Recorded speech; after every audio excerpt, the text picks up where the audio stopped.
develops. Start of proceedings here at Revo Fitness Stadium. Players are ready to go, and so are the umpires out in the centre. Both sides determined to get on the board for the first time in season 2024. A very crucial encounter between these two teams today.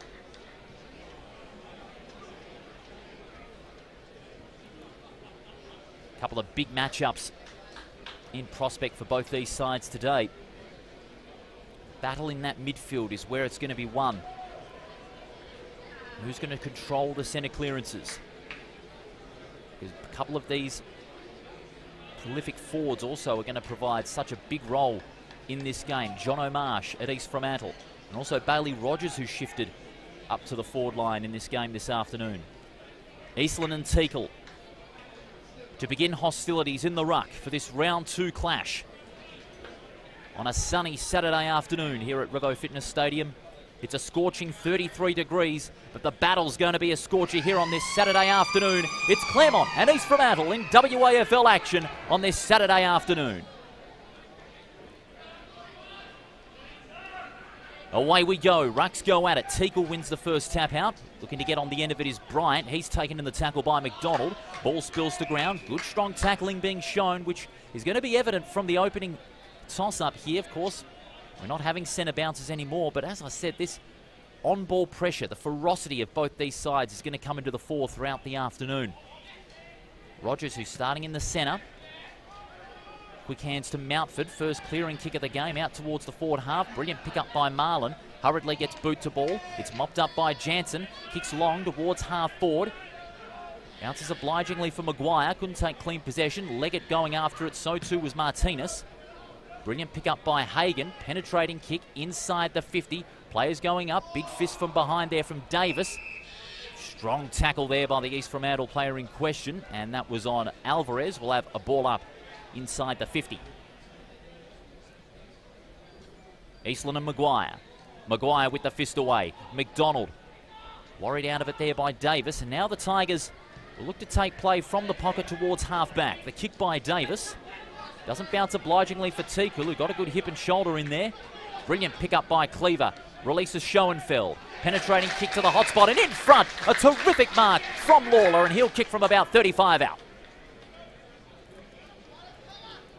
Terrific use of the football from half forward by East Fremantle. Schoenfeld got the run on and then was able to spot up Lawler, who was virtually uncontested in that contest, and was able to take a fine mark inside the 50. This for the opening goal of the match. And Lawler gets the ball rolling for East Fremantle. Couple of minutes into this opening quarter, East Fremantle 1 goal straight, Claremont no score.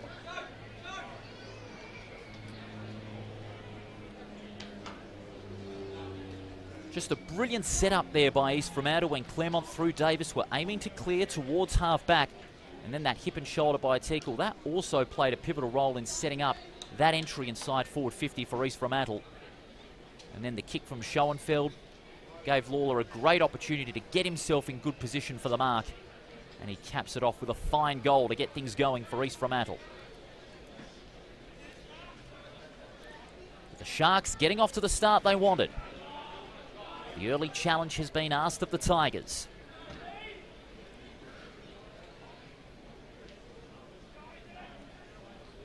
Eastland going up, wins the tap out. Sharks with the numbers at the centre, but Eastland goes off the ground. Out towards half forward, picked up by Bennett. He'll go over the top to Turner. Out to Cleaver. His kick partially smothered off hands. Beautiful hands by Bryant. Onto Rogers. Kick towards the hot spot. Players go up. Jump with the fist away. East Fremantle with the numbers. Brilliant play by Westlove, keeping it in front. But again, it's East Fremantle. We're able to enforce the turnover from their defensive half. Unable to take clean possession was Hagan. He does on the second attempt. Quick handball. English in the vicinity. Gets worried out of it by Warnerman. Here's a chance for Claremont. Martinez. Awkward handball. English looks to go over the top. Martinez off hands. Hagan hurriedly gets the kick away towards half-back. Great pick up by Maguire. Worried out of it by Frederick. Eastland goes to ground. He's under pressure there from Teakle. And the umpire says, I'll have it. Claremont with their first entry inside the 50, but with no reward on that occasion. Teagle, clean knockdown. Bryant couldn't get the kick away. Eastland did. A re-entry inside 50 for Claremont, but brilliant play by Jupp. He kicked short, not the required 15. Cleaver, handball into space. Martinez, was he pushed in the back? Play on, says the umpire. Great play by England. Goes one way when he should have went the other. Went with the outside of the boot, and it's only a behind. Claremont with their first score of the afternoon, 1 straight to 1 behind. About 4 minutes played in this opening term as Cleaver will bring it back into play for East Fremantle. And offering a great lead there was John O'Marsh. Cleaver was able to honour that lead with a good kick across the ground. Marsh has it on left half back. He sends it down the line. Huge pack of players. Maguire with the big leap. Couldn't complete the mark. Frederick worried out of it. Maguire back in the side this week. Well done there by Bryant. Got the handball out. Sends the Tigers towards the forward half. The kick was an awkward one. Bailey. Bailey's kick towards centre wing. Bolton worried out of it there by Hagan. Frederick applying the tackle and forces the stoppage. Be on the lookout for Mungaroo Frederick this afternoon. He's got good speed out of the midfield, can take a good overhead mark. He took 5 of them last Thursday week in that opening round, and he's a real revelation. East Fremantle win the clearance here. Teagle receives the handball. Slews off the side of the boot. Maguire running onto it. He's got a couple of Tigers hounding him. Well done by Lawler. From 52 metres out, he centres the ball in the direction of Leggett. Great turn of speed, and the recovery by Leggett was just as impressive. And Leggett snaps the second goal for the Sharks.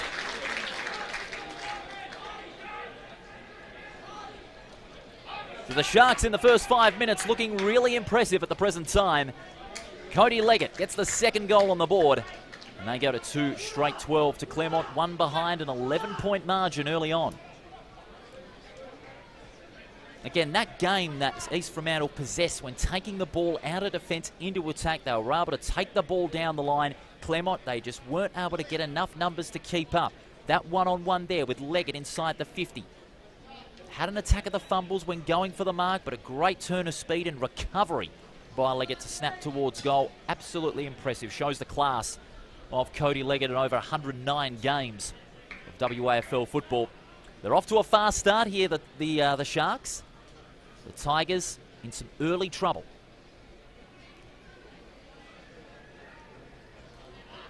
Ball back in the centre. Eastland knocks it down. Good tackle there by Mountford, but again it's East Fremantle with numbers in the centre, winning out that centre clearance, and the mark is comfortably taken by Zatto. Zatto centering kick, and it spots the arms of Marsh. Marsh with a great mark at full stretch, and he'll have a shot from 40 metres out on a slight angle. We talked pre-game that the centre clearance battle was where it's going to be the most important, where it's going to be won, and at the moment it's East Fremantle that are starting to take control through the likes of Zatto and Teagle. And then when the kick inside the 50 found Marsh, he made the most of it. Can he deliver big John O'Marsh? Yes, he can. He gets his first. And the Sharks have kicked the first 3 goals of the match.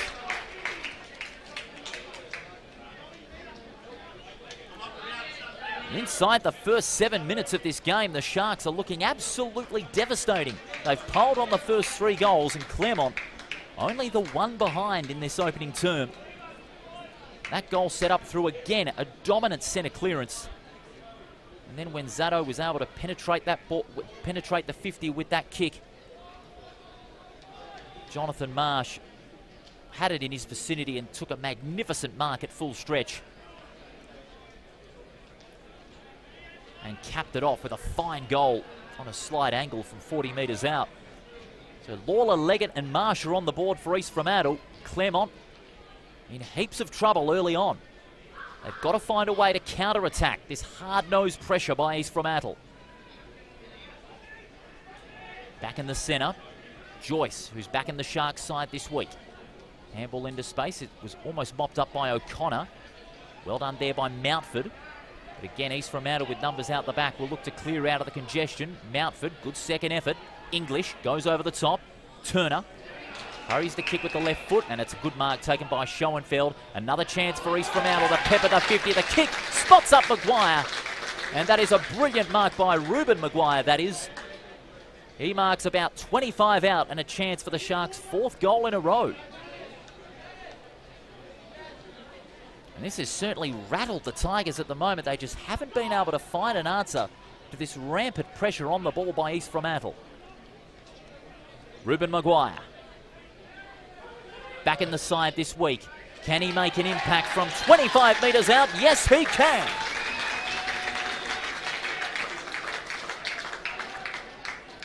Though in less than 10 minutes of football, East Fremantle have kicked the first 4 goals without any response by the Tigers. 4 straight 24 to 1 behind. It's a 23-point margin. Claremont have not been able to find any answer to that centre clearance game that East Fremantle are well known for. At the moment, guys like Rogers, Bolton, and also the likes of Westlove and Callan England, nowhere to be seen in the clearance game. They've got to find those players to counter. Bailey Rogers, he's being manhandled by McDonald. And you also have Eastland being dominated in that centre clearance and that follow-up work by Teakle. Claremont have just got to find an answer because East Fremantle are running rampant. They lead by 23 points.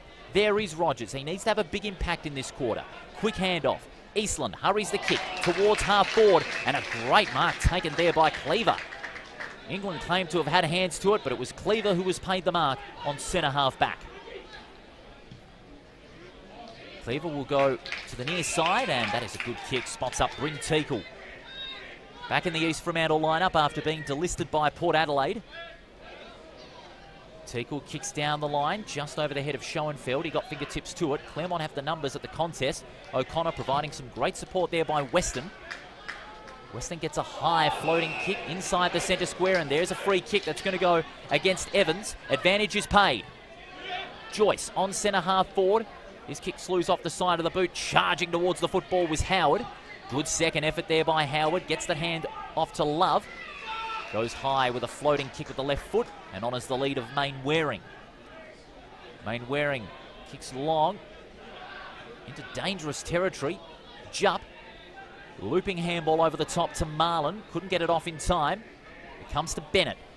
Throws it on the boot out towards half-back, but goes only as far as Davis for Claremont. Huge chance for the Tigers to provide the answer.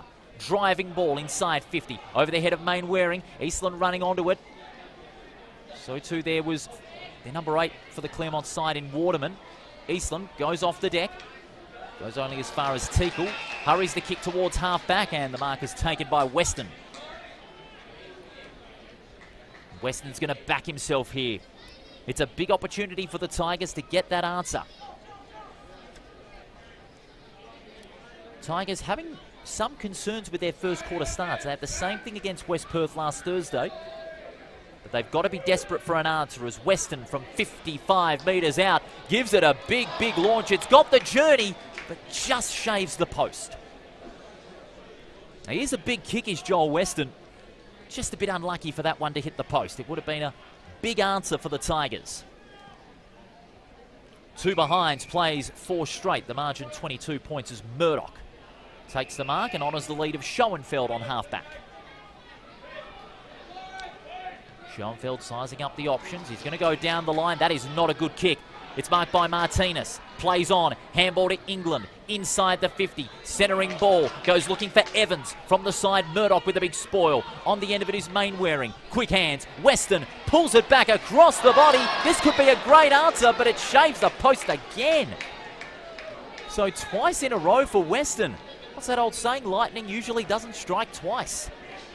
Well, for Weston, he's had 2 attempts and both of them have collected the post. Marlin will reset for East Fremantle. His kick is marked there by Jansen going to ground. Jansen from half-back. He drives it towards midfield. Big pack at the forward of the ball. Eastland at full stretch. Couldn't complete the mark. Bolton's had a quiet start to this game. Looping handball over the top. Benning gets taken to ground. Play on, says the umpire. Hurried kick by Pacera. And it looks like Rogers was held without it. The Claremont fans were wanting the free kick. And the umpire says, yes, that will be a free kick to Rogers. He was held without the football. Bailey Rogers, the 2021 Sandover medalist. No options presenting, so he has to send it long to the hotspot. Punishing kick inside the 50. Joyce with the spoil. Waterman. Handball into space. Eastland can't break free, and he pays the price, holding the ball. And the free kick will go the way of Thomas Bennett. So far, the leading possession getters for East Fremantle. English with 6. Lennon Marlin also has 6. For Claremont, Bryant and Eastland have 4 each. As Bennett drives the ball across the ground. Bolton got first to it, but he's mowed to ground in a good tackle by Hagan, and will have a ball up. In the other game that is going on, East Perth have piled on 4 goals. Swan Districts only have the 1. East Perth leading the Swans 25-7 at Sullivan Logistics Stadium. And of course, the game to take place later, it's West Perth taking on Perth at 4 o'clock. Murdoch gets through the traffic with great agility. Over the top to the running Schoenfeld. Punishing kick inside the 50. Leggett from behind, and there's a free kick. There is a free kick that's going to go the way of the Claremont player, who got one around the head. It's inside the 50 for the Tigers, the defensive 50 for the Tigers. It's Davis who has the free kick. He goes inboard and he finds Howard. Howard made his debut last week in the league side, had 11 possessions. His kick intended for England, worried out of it by Cleaver. Cleaver's kick goes looking for Leggett. He goes up, so too Davis. Neither could complete the mark. Bolton under a bit of pressure. Spots up Davis with the handball. He goes across the face of goal, and that's a good kick. Alvarez has the mark on half-back. Claremont are away here. England goes short. It's a dangerous kick, but Love at full stretch. Takes it and goes. Has a bounce. Runs to 50. 2 bounces. This could be a great answer for Claremont. Westlove kicks the goal. Westlove in only his 2nd league game for the Tigers. He kicks his 2nd goal of the year and his 1st for the day. And that is a much-needed response for the Tigers. 1-3-9 plays 4 straight 24 here at Revo Fitness Stadium. We played 15.5 minutes. Great setup across half-back by the Tigers. They went across the face of goal. They went to the open side of the ground, the near wing. What about the mark and the follow-up from Westlove at full stretch? Saw no one going for the lead, so he decided to take the game on himself and head towards goal with a couple of bounces inside 50. And the Tigers fans showing their appreciation for a fine piece of play by Claremont.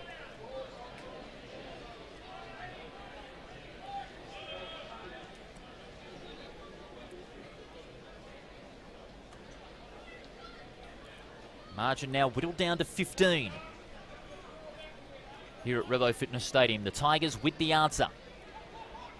Love goes to ground. Joyce, looks like he was tripped there, and he was, according to the umpire. So he's got the free kick alongside the centre circle. Spots up Maguire. 4-1 in this quarter. East Fremantle with a comfortable advantage. Maguire's kick towards half forward. Claremont with numbers at the back of the contest. Martinez, quick hands to Davis. Davis, that's a good kick. Spots up Mainwaring. Zach Mainwaring sizing up the options. He's got it on the defensive side of centre. Drives it towards midfield. Big pack at the forward of the football. In front there was Bailey, but getting the fist away was Alec Waterman. And we'll have a boundary throw-in front of our commentary position here at Revo Fitness Stadium. It's a warm Saturday afternoon, 33 degrees at the present time. The players will certainly be feeling it. Love and Maguire. Love working it to the front. Follows it up with the handball over the top. Getting on the end of it this time was Zaddo. Handball to Joyce under pressure. Murdoch just inside the boundary line. Dunscombe hurries the kick towards centre wing. Frederick and Schoenfeld going at it. Martinez, quick hands there. Hurried kick there from Pacera. But East Fremantle again with the numbers. Murdoch goes inboard, goes looking for Lawler. Unfavoured by the bounce. Well done by Alvarez. Gets the quick handball away to Davis. And they're away. Rogers. Penetrating kick towards the full forward zone. Oh, Bailey flirted with danger before he got trapped in the tackle by Manuel. But it's Cleaver who provides the backup for East Fremantle. He kicks across the ground and spots up Lawler. Releases Baskerville with the handball, but has to retreat. Turner. Turner honours the lead of English. English sizing up the options from centre wing. He elects to go short and finds the former South Australian. Speaking of South Australia, big congrats to South Australia, who beat Victoria in the state game just earlier today by 13 points as Turner fires it long towards half forward, but a great mark there taken by Howard. Howard going about 30 metres back. Marsh mops it up, dribbles towards goal. This for number 2, and big Jono Marsh makes the most of that big opportunity for the Sharks. And it makes it 5 goals straight for East Fremantle, 5 straight to 1-3.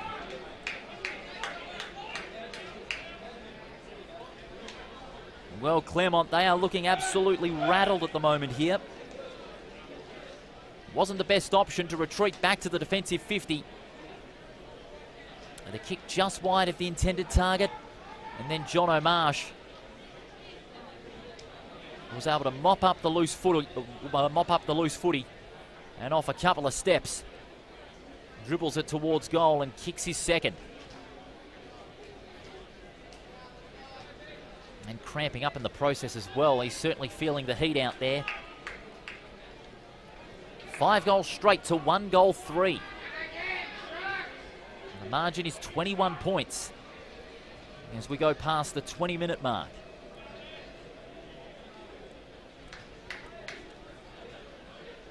Eastland knocks it down. Joyce couldn't get the handball away. Umpire content to let it go. Joyce gets the handball from McDonald. Penetrating kick towards half forward. Maguire leading in the race against Benning. Howard, well done by Howard, brilliantly done. Got it out to Frederick.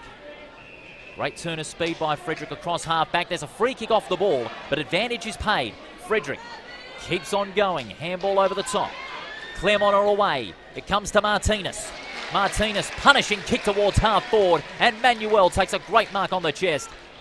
And an opportunity for Claremont to provide a desperate answer. Good presence of mind there by Frederick. Once the free kick and advantage was called, he spotted up some targets at the near wing, and Claremont just played it through the corridor, kept on going through the run and carry of Martinez, and he was able to honour the lead of Alexander Manuel, who took a brilliant mark on the chest, and he'll kick from just outside the 50. Kicked 3 goals last Thursday week. He can fire up forward when his team need him. From just outside the 50, he gives it a big launch. Manuel gets a desperate answer.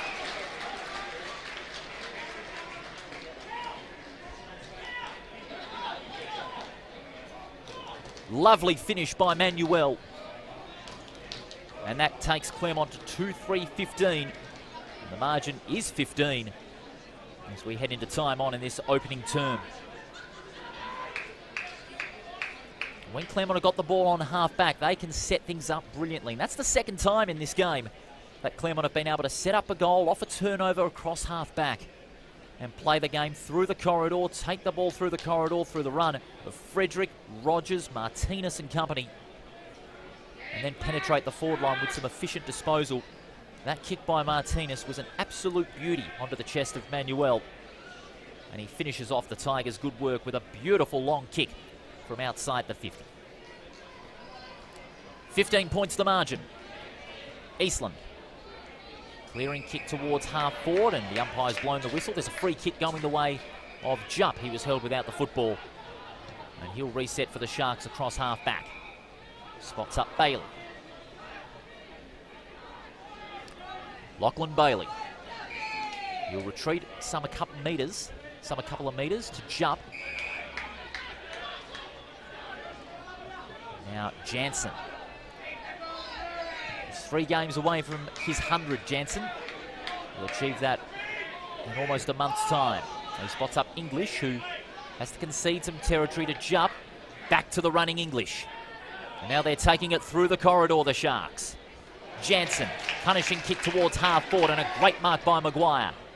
From 55 metres out, Maguire, his kick is an absolute beauty. It spots up the running Hagan, and he has a chance for East Fremantle's 6th goal. Just a setup by Jupp and English, bringing the ball through the corridor, and then the beautiful kick by English to Maguire, who took the mark in from the side of the pack. And Maguire just weighted that kick well enough for Jed Hagan. This for the Sharks' 6th goal. And Hagen sneaks it home.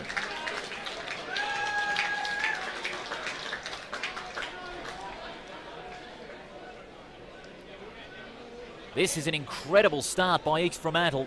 6 goals straight, not a blemish on the scoreboard. They have really ramped up the pressure right and early on the Tigers. And that goal is set up absolutely brilliantly from halfback through midfield. They were able to take the game to the corridor, and their run and carry through English, Murdoch and company really paying dividends for East Fremantle. And these first quarter starts, again a worry for Claremont. We saw that in the early minutes of last Thursday week's game against West Perth. And again, it's coming to the forefront. So some concerns early for Ashley Prescott and his side. Getting on the end of it is Murdoch through the front edge of centre. His kick intended for Lawler, but a lovely spoil from behind by Bolton. And we'll have a boundary throw in.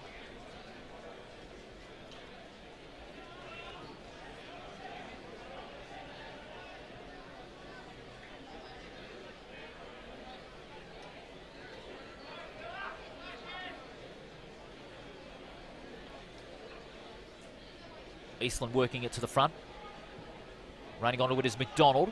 Hurries the kick towards half forward. Howard and Schoenfeld one-on-one. Schoenfeld, quick hands to Murdoch. He gets taken in a strong tackle by England. The umpire will call for the ball.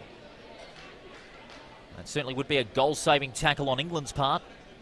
Murdoch was charging towards goal, but England just had the better speed and was able to wrap up Murdoch in a good, strong tackle.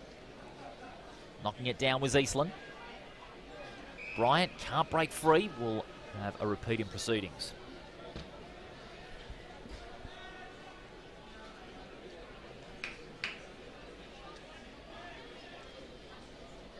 Eastland and Teakle resume hostilities. Clean tap out by Eastland. Marsh looking for 3 goals in this quarter. McDonald. Murdoch with the left foot. His centering kick intended for Schoenfeld. Umpire letting this one go. Hagen put his head over the football. Schoenfeld. He's got it. Schoenfeld adds to the spread of goal kickers for East Fremantle in this quarter. They have kicked a magnificent 7 goals in this term. And they are pulling away even further from the Tigers. 7 straight to 2-3. 26 minutes gone.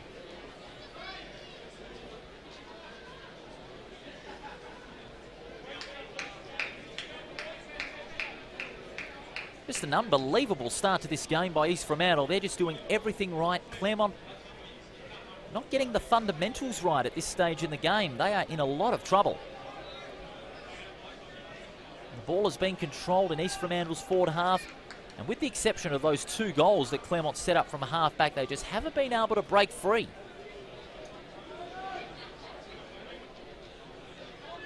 If you're looking at the match stats at this stage in the game, East Fremantle 62% of the possession to Claremont's 38.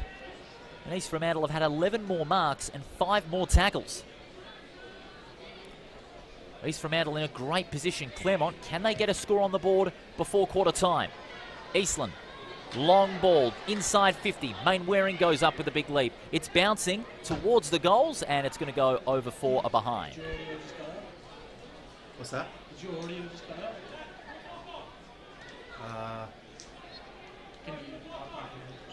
Now I can't hear. I heard stuff just after the bounce, but nothing now. Now Marlin will send it back into play. Probing kick towards half back. Got nothing. McDonald handball into space. English gathers. He gets taken in a tackle, but he was taken high by Weston. English will retreat about 5 metres as he spots up Cleaver. Cleaver will go inboard. Now towards centre half back.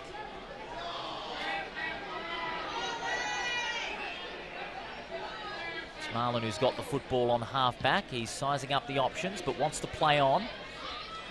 Marlin's kick towards centre wing. Eastland, good use of the body, couldn't complete the mark.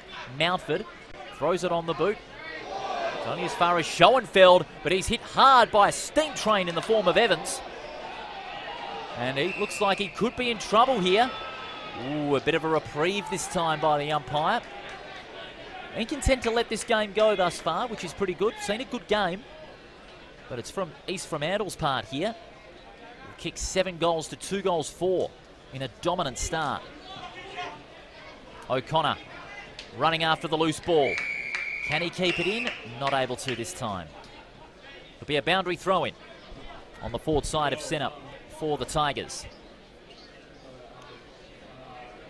Claremont look to stem the tide just before quarter time.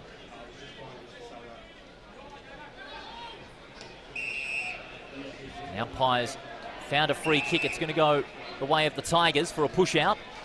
Will go the way of Oliver Eastland. Oliver Eastland initially had Weston going past, but he's just holding back a little bit. With that big left foot of his, he goes long towards full forward. Marlin in front. That is a good mark on the chest by Lennon Marlin.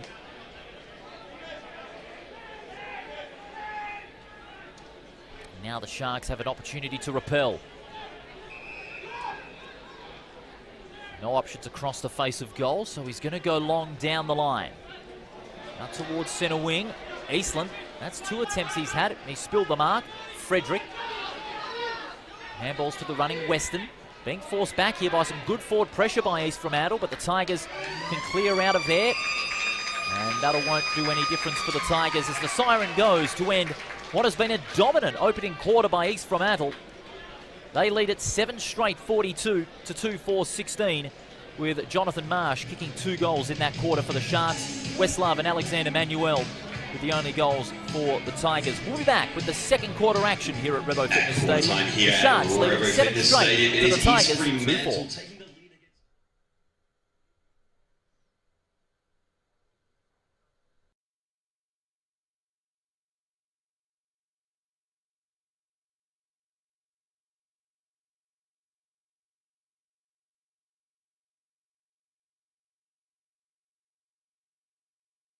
This WAFL stream is brought to you by Maxxis Tyres. Performance when it's wanted, safety when it's needed. I love a sunburnt country. A land of sweeping plains, of ragged mountain ranges, of drought and flooding rains. When the lucky country isn't so lucky. Lucky you're with Amy. The stadium is the host. Draw the battle lines. You acknowledge your opponent on the field and in the stands. You hear that deafening chant. It's sometimes just one among the many. It's them that unites us. Bring them on.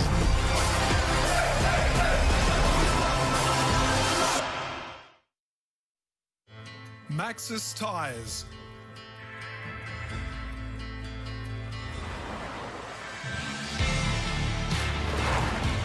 From an impressive heritage, tyres that deliver safety and performance on and off-road.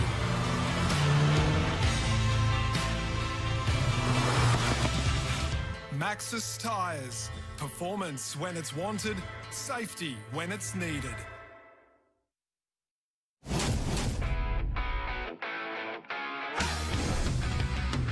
Punt from 50, win. Little too into the game, win. Too cocky, nah, almost a win. Risking it all for the glory, win.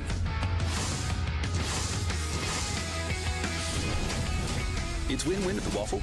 Great footy, food and entertainment. Find out more at waffle.com.au. At Truck Assist, we only cover one thing. Specifically, trucks for landscaping, trucks for cabinet making, bed trucks. Smell that bread truck. Trucks for chippies, ones for brickies. Oh, and really big vans. We get your business sorted. With roadside assist if your battery says nope. Downtime cover if this is your only hope. And motor cover if things don't go to plan. G'day, mate. That's insurance from the specialists. Truck Assist. It's what we do. You come from the Pilbara, it's very daunting coming to Optus full stop, let alone coming out in the grass. In my head at the start, I realised there was thousands of people watching me. Was that scary or was that exciting? It was quite both. My young fellow was stoked as soon as he got the message. I've been bragging about it at school. It's been the talk of school. It's all about what might happen down the line because of moments like this. Football, but teammates and the way they bond afterwards is what it's all about. This WAFL stream is brought to you by Truck Assist. Insurance to keep on earning.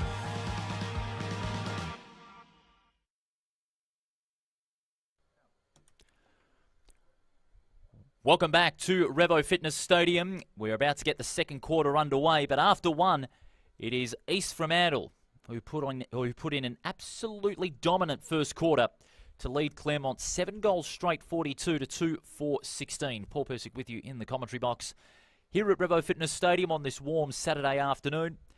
And East Fremantle, they were the ones that ran hot in that opening term. Let's go over some of the leading numbers for both sides. Luke English, Milan Murdoch, each have 9 disposals for East Fremantle. Jack Cleaver has 8. He started well across half-back. Tom Joyce has 6. Oliver Eastland has 9 for Claremont, including 13 hitouts in the ruck. Anthony Davis and Lachlan Martinez, each with 6.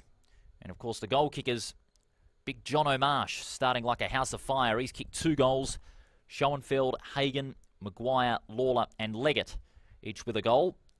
While the only 2 goals were kicked by Westlove and Alexander Manuel for Claremont. In the other game, one was completed earlier today. South Fremantle convincing winners 22-11, 143 over the West Coast Eagles, 8-7-55. And in the other game that is going on at the present time, East Perth taking on Swan Districts. East Perth leading 6-3-39 at quarter time to Swan Districts 4-3-27, a margin of 12 points. But here at Revo Fitness Stadium, Claremont, they've got a lot of work to do after another suspect first quarter start. Claremont just lacked that intensity from midfield that they are well known for. They weren't able to get any scoring distribution from their key forwards, with the exception of Alexander Manuel, who kicked that goal at the 22-minute mark. Westlove, great running goal 6 minutes earlier to get a desperate answer for the Tigers. Other than that, it has been lean pickings for the Tigers. While East Fremantle playing the fundamentals right, and their ferocious pressure at the football has been terrific. Just a bit of a delay at the moment. That's a young fan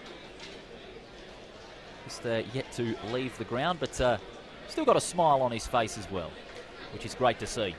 And good of the Claremont staffer just helping the little kid on his way and still enjoying the football.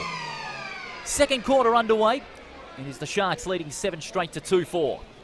Can the Tigers fight back, or will the Sharks continue their domination? It's a good start for the Tigers, who get the first clearing kick towards the forward side of centre. Waterman marks. Slews off the side of the boot, kicking in towards half forward. Good pick up there by Alvarez. He'll go over the top to Rogers. Rogers with that left foot inside the 50. Manuel in front, couldn't complete it. Waterman mops it up. Centering kick to the tip of the goal square. Out the back, Schoenfeld, who quickly gives it off to Marlin. He's kicked across half-back. Was looking there for Zato. He gets taken in the tackle. And a little bit of ferocity being shown at half-back, but it's a high tackle. It's going to go the way of Mitch Zato. Zato will cede some territory here as he finds Matthew Jupp. Jupp goes short and finds Baskerville. Long ball towards centre wing. One-on-one. The umpire letting play go on. Looks like there was a bit of holding without the football, but the umpire letting it go. O'Connor brought to ground by Zato. Schoenfeld sends it off to Joyce. Joyce, hurried kick towards the forward side. It's chopped up by Weston. Weston pumps it long out towards the forward side, and that's a great mark again by Marlin. A couple of good intercept marks Marlin has taken in this game thus far. He sends the ball back to the defensive 50 and spots up Baskerville, who in turn kicks to Zato, Bennett, I should say. Bennett releases Baskerville with the handball, and he spots up Zatto. In turn, he goes towards half forward. Rogers goes to ground. Play on, says the umpire. Alvarez, quick hands, out to Benning. And now Bolton. Bolton going down the line, and that's an ineffective kick. And chopping it up is Turner. Turner will concede some ground here as he kicks towards centre wing. Not a good kick. Well done by Mainwaring. Stood up in the contest. Long ball from Mainwaring to the 2 number 8s. It's Jupp up against Waterman. Providing some great support there is Bailey. He went to the well one too many times as he gets brought down by the Mainwaring tackle. He wanted the free kick, but nothing doing. It's going to be a boundary throw-in.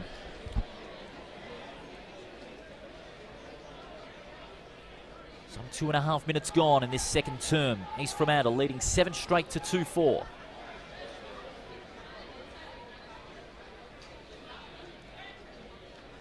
Working it to the front is Teakle. Looking to follow it up with the handball. Alvarez chops up the loose ball. Dunscombe. Now Joyce in turn goes to Turner. Turner's kick is a high one, but it's out of bounds on the full.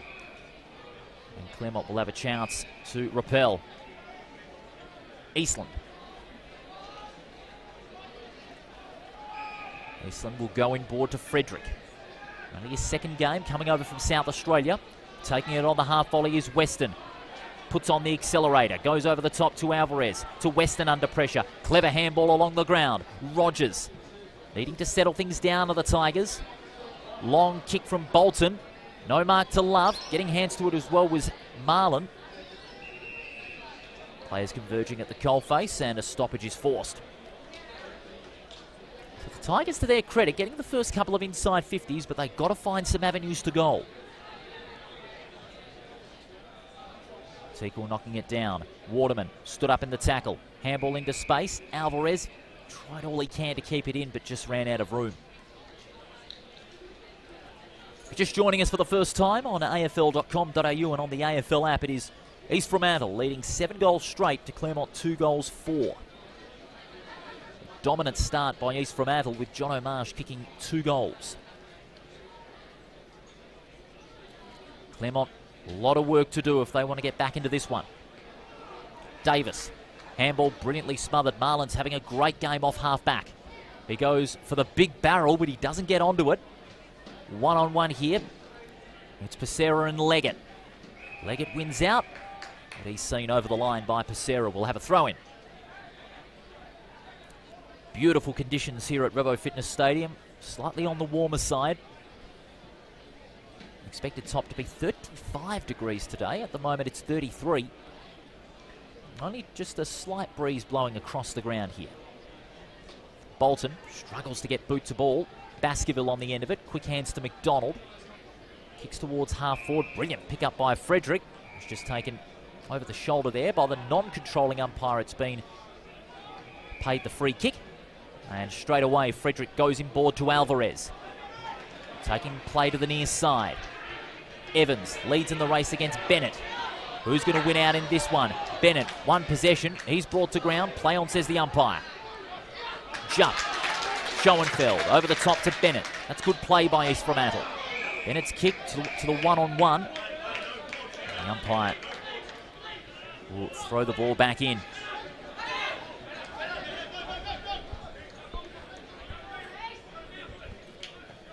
Five and a half minutes played in this second term. No score has been added. Claremont just looking to stem the tide here and slow down the scoring. And they've done that well to an extent in the early goings. They've got to find those avenues to goal. East Fremantle want to continue on this momentum that they established in the opening term. Well played by Evans, who's able to get it out to Love. Kicks high and long towards half forward. Going up is Manuel. The whistle has sounded, and there's going to be a free kick. This time going the way of Claremont. Will go the way of the experienced Alec Waterman. Was coming back after a stint at the West Coast Eagles. He can kick a long ball with this one. He made the distance, but not accurate from outside 50 against West Perth. He's a very long kick. Can he provide the desperate answer that the Tigers need? Had 13 disposals last Thursday week. He'll kick from right on the 50, but got too close to the man on the mark. England can't take clean possession. He spills to ground. So too Jansen.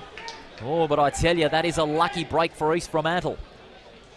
Because Waterman, he's known to kick a long ball. He got too close to the man on the mark. Eastland knocks it down. The umpire spotted a free kick. It's by the non-controlling umpire. Some high contact on Murdoch. Murdoch will take it to the corridor. Spots up Joyce. Had Murdoch going past, but he's ignored. He's going to send play out wide, and that's a good kick. And it's Leggett who marks on centre wing. Leggett goes down the line, and now East Fremantle have a chance here through Murdoch. Murdoch punishing kick with the left foot out towards the pocket. Maguire in front, but beaten to it by the bouncing ball, and we'll have a throw-in in the Sharks' forward pocket.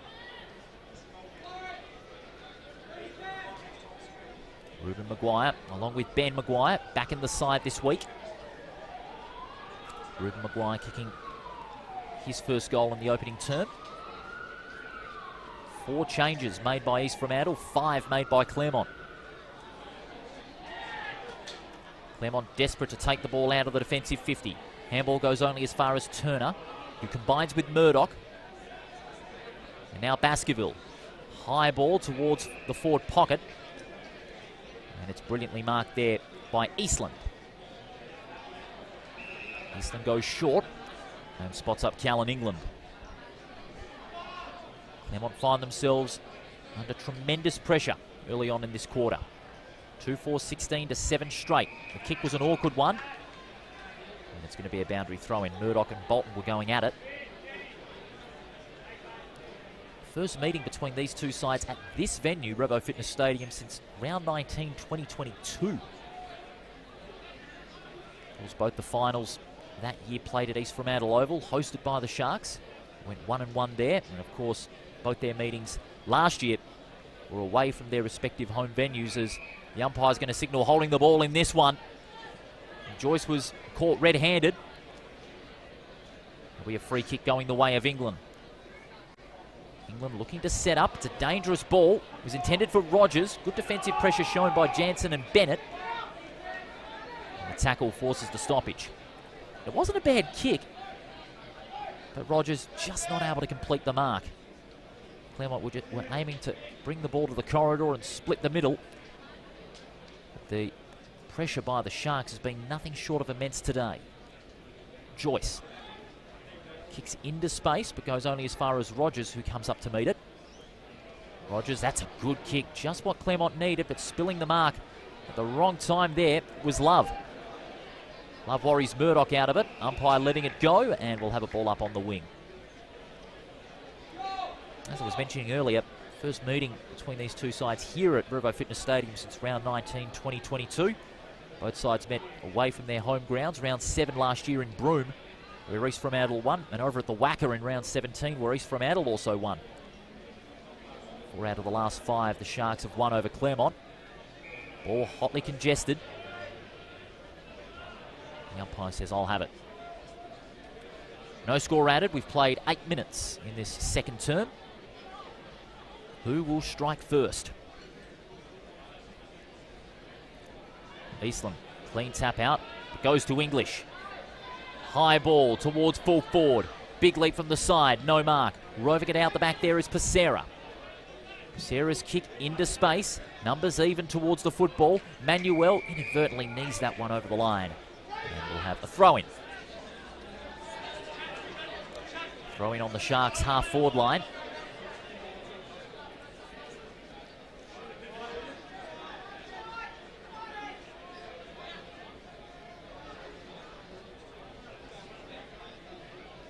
Eastland and Teakle going at it. Teakle at front position. Bolton at ground level. Handball over the top. Martinez, well done by Martinez. Spins out of trouble. England, handball to an under pressure Felix Rogers. And now Martinez chops it up. Hurries the kick towards the half-forward zone. Picked up by Mainwaring from 52 metres out. Sets for the kick. 2-on-1 in favour of the Sharks. Roving it out the back is Jupp. The veteran goes over the top to Dunscombe. Short ball finds English. English will go across the face of goal and finds Baskerville. Settling things down now, the Sharks. It is Bennett who marks inside 50. High kick, one-on-one. Eastling getting hands to it. Teakle takes clean possession. Handball out to McDonald. Marsh. He was pushed in the back there. He'll get the free kick. Takes it and goes. Punishing kick towards half forward. In front was Leggett. Gathers off the loose ball and loses his boot in the process. Handball into space. Getting on the end of it is Murdoch. He goes over the top to English. 60 metres out. English kicks towards the forward pocket. Lawler chasing after the loose football. Well done there by Benning. Great presence of mind. It goes to Davis. And his kick across half back. Spots up his Tigers teammate in Felix Rogers. Long ball down the line and he gets taken out of it. And it looks like it's going to be a relayed free kick. It'll go the way of the Tigers as a result. It'll be Zach Mainwaring. Mainwaring sizing up all options from centre wing. That's a good kick too. Running back with a flight is England. He marks. Claremont just looking to settle things down now. England goes inboard, spots up Martinez.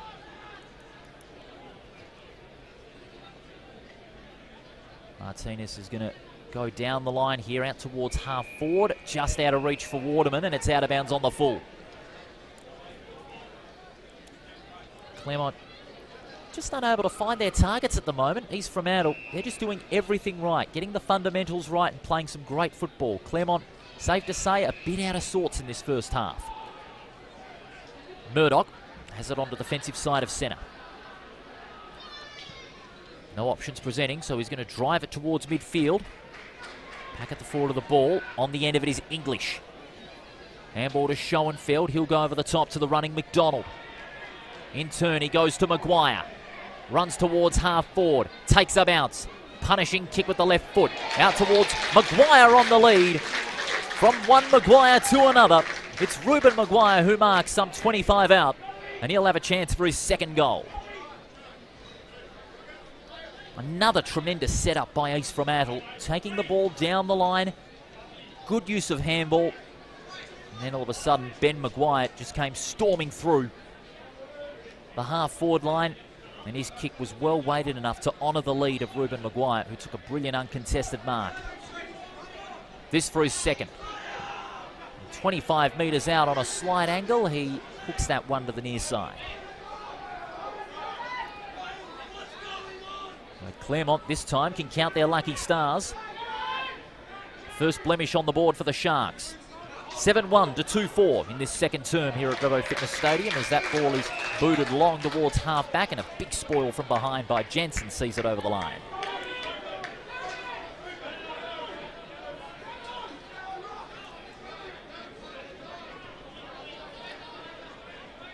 Some 15 minutes gone in this second term. Bringing the scores of the other game in a moment. East Perth taking on Swan Districts at Leederville Oval. Sullivan Logistics Stadium. Fisted away. Murdoch gathers, goes with the left foot. That's a lovely kick by Murdoch. He spots up McDonald. McDonald's kick finds the arms of Marsh. Not 15, says the umpire. Marsh sends it long from 50 metres out. What a terrific goal! Big Jono Marsh has a big 3 today. 3 goals for the big forward. And the Sharks go to 8-1-49. Claremont in trouble, 2-4-16.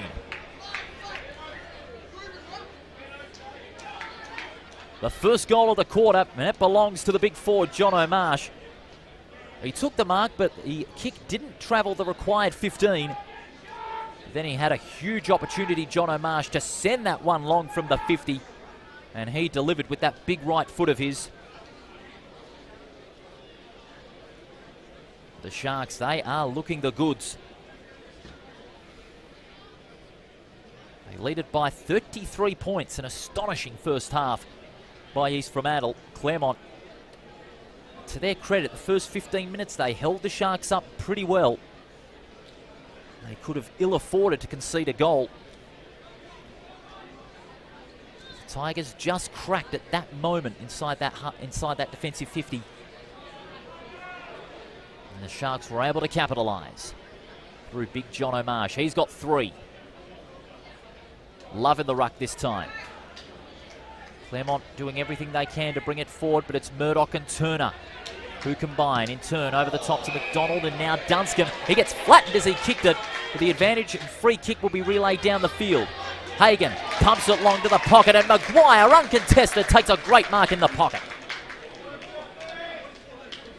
Well, again, it's another one of those problems in Claremont's game. Just a couple of lapses of discipline, and East Fremantle just go on with the business. Their run and carry through midfield, terrific out of the centre. Murdoch, English, Schoenfeld able to set up the centre clearance. And then that lovely kick from the midfield, spotted up Ruben Maguire, who's looking to kick for his second. And he hooks that one. It's not going to make the journey. Leggett. Now Turner has some options in board. He elects to go to Marsh. What a mark from big John O'Marsh. What a first half he is having. Crashing the pack and taking an unbelievable mark. And he's about 15 metres out on the slightest of angles. Will this be 4 goals in a half of football? He's held to just the 1 goal last week in that loss to Peel Thunder. But he's been let off the leash. It's a floater, but he's got the goal nonetheless. John O'Marsh has been let off the leash today, and he's got 4 goals in this first half. The Sharks go to 9-1, Claremont 2-4.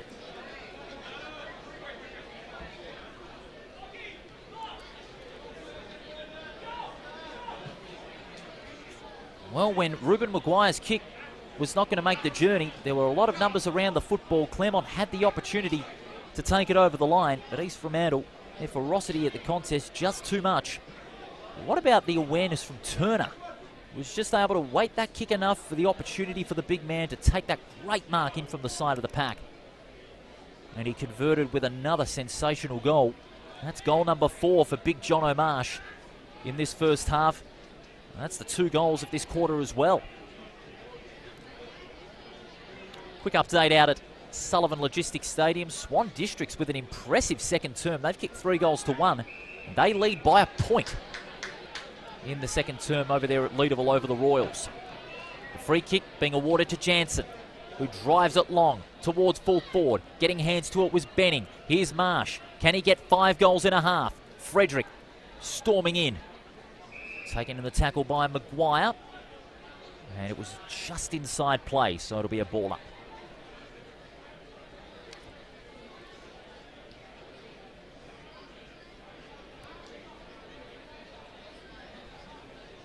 Eastland and Teakle resuming hostilities.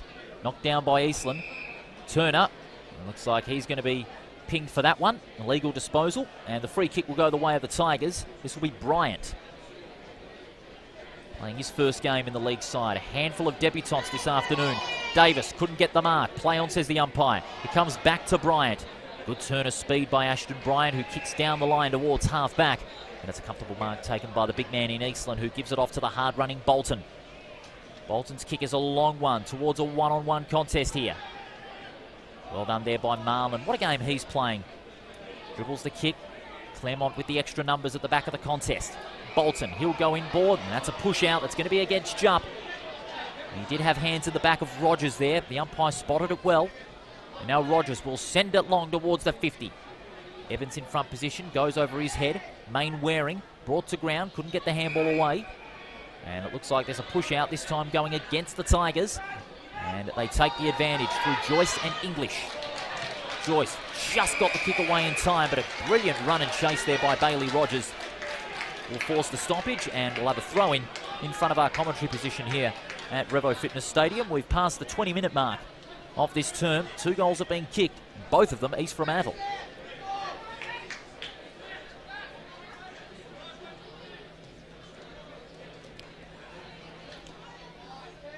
Teakle in front position, knocks it down. Joyce and Mountford going at it. Eastland just got the kick away in time. And over the boundary line, we'll have another throw-in. No doubt Billy Monaghan will be very pleased with this first half start by East Fremantle. Their pressure at the football, their application at the contest. Meanwhile, Ashley Prescott, what will he be saying? No doubt he'll be giving the players some strong words, and who can blame him, because Claremont have not been able to stay in touch of East Fremantle when they've got a run in this game. As Marlin, punishing kick, and you guessed it, big John O'Marsh marks on the chest, and he'll have a chance for goal number 5. The strength that John O'Marsh has got in that one-on-one contest, he was able to use the body to thrust his opponent out of it, and then taking the easy chest mark to afford himself an opportunity at a 5th goal. This will be from 40 metres out. This for goal number 5. He makes no mistake. It's the John O'Marsh show this afternoon. Marsh has 5 goals in the first half.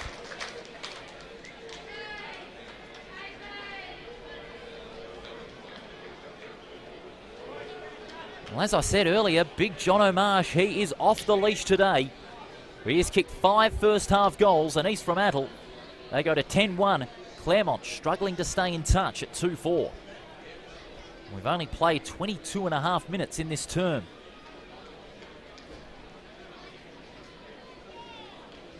Again, East Fremantle just able to set that turnover up from half-back.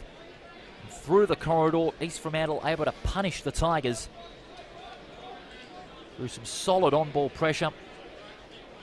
And also those one-on-ones up forward, providing such a big key for where the Sharks are in this game, especially the marking of Marsh. Put East Fremantle in a very strong position heading into half-time. Claremont, they need an answer. They've been severely punished in this first half. Zato almost pinged for holding the ball. Rogers goes over the top to Mountford. Mountford went to the well one too many times on that occasion, and he's been pinged for holding the ball. The tackler was McDonald, and he'll get the free kick on the edge of the centre square. He too has played a very good game, and he was looking to give it off to Turner, but the umpire said, nope, you've got to come back here. Jackson McDonald, originally from Glenroy. Playing a terrific game thus far. He sends it high and long. One-on-one. Maguire! Well, Maguire came in from the side. No one was across from him for the Tigers.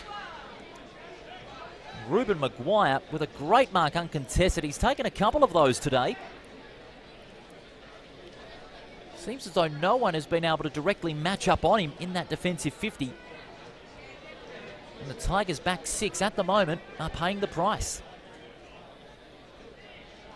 Maguire from about 35 metres out on a tough angle. But he makes it quite easy, Ruben Maguire. That's his 2nd goal. And the Sharks continue to pile on the punishment.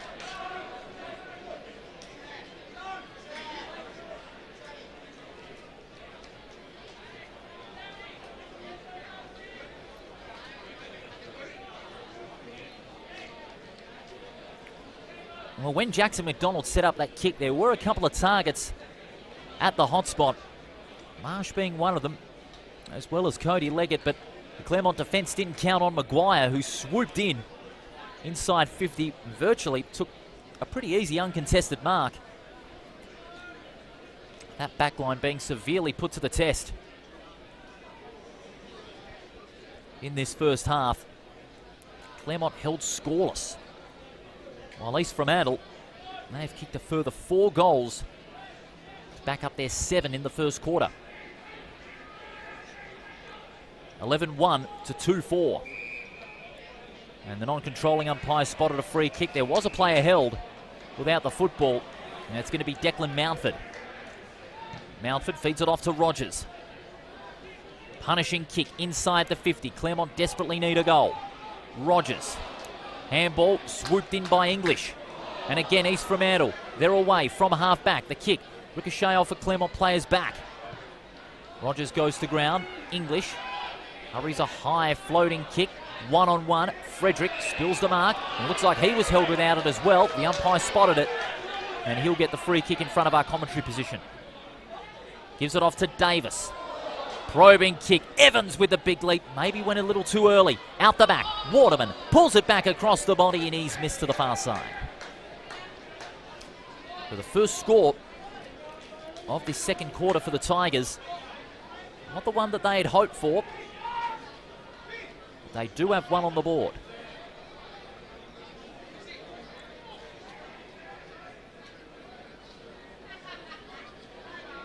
(11-1 to 2-5) as Lennon Marlin.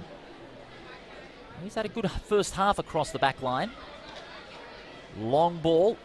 Rogers in front with a big leap. Hands on it from Teakle. Joyce just got it away in time. Martinez can't break free from the Sharks' congestion. Some 27 minutes gone in this second quarter, and there's a bit of how do you do there. Martinez and English exchanging pleasantries, but on with the game they go. Cleaver just got the kick away. Frederick getting in and amongst it. Taps it onto the advantage of Davis. Weston bundled in the tackle. Howard. Handball ineffective. Hagan. And now big chance for Zatto. Just got it away in time. Frederick kept his feet.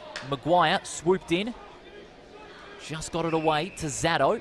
Close to the boundary line. And it's going to be held up. Just inside the line. It'll be a ball up. Almost 28 minutes gone. In this second term, it's been all East Fremantle once again. Rogers hurries the kick, clearing the 50. Waterman couldn't get the handball in time, and he's going to be paid holding the ball against him. It'll be Matty Jupp. Jupp will go inboard and finds Murdoch. Across the face of goal. Out to Marlin from 55 metres out. It's a long launch, but I think the siren may have beaten him to it. It's out of bounds on the full, but it won't matter. What an impressive quarter by East Fremantle, following up from their dominant first term. They kicked 4 goals, 1 to just the one behind. And the Sharks lead at 11-1, 67 to Claremont 2-5-17. Big John O'Marsh, he's made it his show so far, with 5 goals in the half. He's looking devastating. And Milan Murdoch with 18 possessions for the Sharks. Oliver Eastland with 14 for the Tigers and 23 hitouts. The Tigers with plenty of work to do heading into the second half. They've been dominated in every facet of the game. And East Fremantle doing everything right. We'll be back with the second half here at Revo Fitness Stadium. It is the Sharks, 11-1-67, leading by 50 points over Claremont, 2-5-17.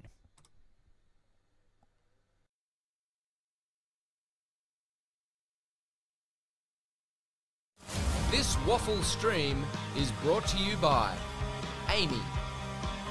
Lucky you're with Amy.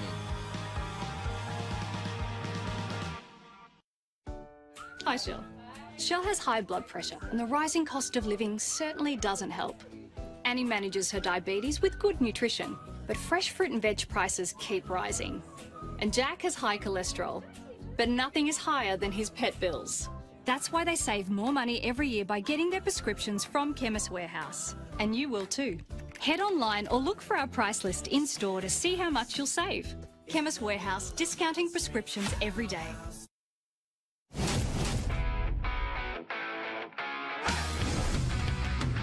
Punt from 50, win. Little too into the game, win. Too cocky, almost a win. Risking it all for the glory, win.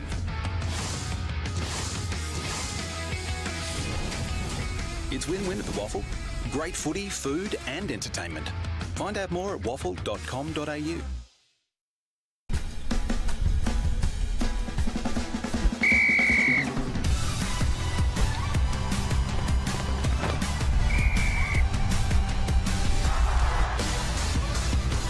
Umpiring, it is for everyone.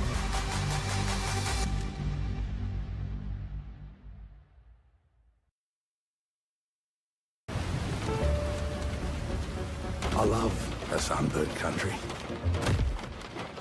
A land of sweeping plains.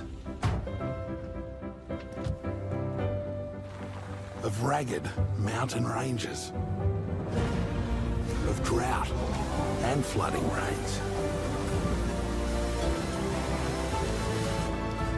When the lucky country isn't so lucky, Lucky you're with Amy. The rivalry adds plenty of intensity towards the game. After last year's narrow loss, came down to the final kick. We definitely want to go over there and get one back against them. The want to be the best state is there for both of us, and we're both really proud competitions. We're definitely going in with a game plan, and we think we've got what it takes to not only compete with them, but take it out. The pros in playing an away game is that we get to travel together, and although that happens regularly at AFL level, it doesn't happen at WAFL level, and it gives a great insight into how to prepare and to go over there as a group and be united and perform strongly. The rivalry between WA and South Australia now has got to the point that we're the only two states that compete. It's such a big deal. There's only 23 people picked to go over there, so you won't really want to represent WA and get a win. It's chilly, but it's nice. We're going over there and representing a whole state. So obviously the win is really important, but just the way we conduct ourselves on and off the field, I think, is very important. The hard thing is that within 10 teams, you've got a mixture of many players. The connection point is something that is front of our minds when we pull together the team. Feeling warmth, Adelaide's really come braced up with open arms, mate. We've really had to get united early and quickly because we've only got a short time to train together before the big game. Catch it! Obviously every Monday we're meeting and we're talking about how we want to play, talking about the tactics and the roles that we want to do, and even as a group we're meeting up on a Sunday where in previous years we haven't, just to get that bond, which I think is working. Obviously we verse each other and can be quite heated at times. Technically I'm supposed to hate them, so coming into this game now, I'm already loving every one of them. But to be able to come together, all 10 different clubs and really gel quite quickly is actually quite special, and something that, me personally, I really look forward to going out there with the other boys.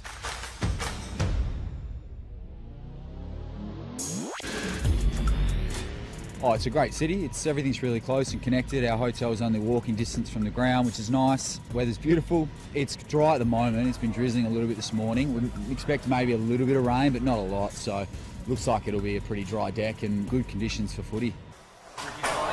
6 tonnes. Pretty good. The ground is just amazing. It's like such a great opportunity that we get to play on this ground, and yeah, just pretty excited and ready to dig into it.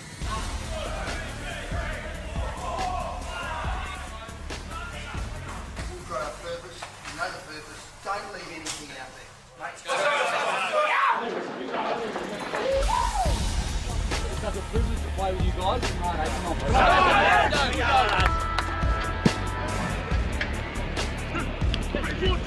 There were no egos in this group. Like, we really bought into the program, and I think that just shows that state footy's alive and well. And having a chat with a few of the SA guys, they're the same.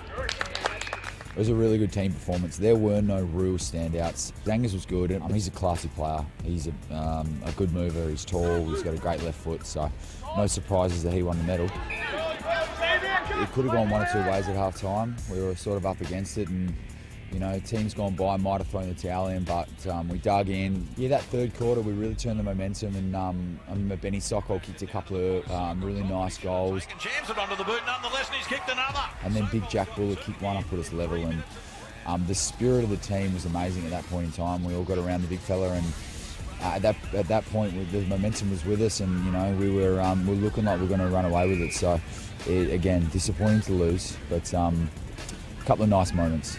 I'm proud of the team. I'm proud of Cam and the program. It's just such an honour and a privilege to play in that game.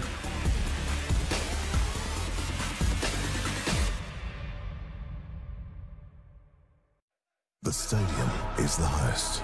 Draw the battle lines. You acknowledge your opponent on the field and in the stands. You hear that deafening chant. It's sometimes just one among the many. It's them that unites us. Bring them on.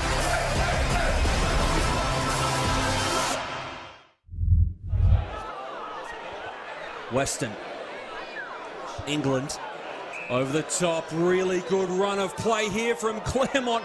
The kick for goal has made its way through, and Claremont opened their affair. Boundary throw in. West Perth doing really well there against the run of play. Over the footy was Hobley. Ball towards goal. Was that touched on the line? And that's gone through. Bolton comes in hard. Spills out the back. Ball spilled out to Knott, who puts it on the boot and through for the goal. I do not believe it. Has the short option and uses it to Tregenza. Ricochet came off the boot of Logan, and Teakle, an unguarded goal square. He launches from outside the arc. It needs the bounce. It rolls and goes all the way for an early contender. Erasmus bought some time to the captain. Hancock with a bullet. That's how you finish a goal. He does it with aplomb. There's Thunder get the first of the third. Jones brings the ball to ground. Kelly's there for the Bulldogs. Gets a handball to Turnbull. He runs inside 50. Fires on goal on the right boot. And the Bulldogs have their first. The crowd have something to cheer about. Here comes Donaldson. Handball over into the square. Kelly can't pick it up. Comes back to Donaldson on his left boot. It's a sausage. What a goal from Donaldson. Goal of the day. And his long kick into quite a strong breeze. Finds Jai Reedy. Gets it on the ground in front of Lee Coleman. He's back in the team, and his kick on the left is good. So his first kick in WAFL football in 4 seasons, a minute and a half into the new year, is a goal for Swan Districts. Goes long now. There's a lot of bodies up there. Ball on the ground. Rotham well tackled, superbly tackled by Aidan Cartwright, who dragged him down. And Shellcraft again comes outside to Witherton. And that's a long kick looking for Rusco. Pushes his man off, gets his hand on. He's going to go on the left. No, inside out, right footer. And he's kicked a superb goal, Trey Rusco. And he kisses the crowd too.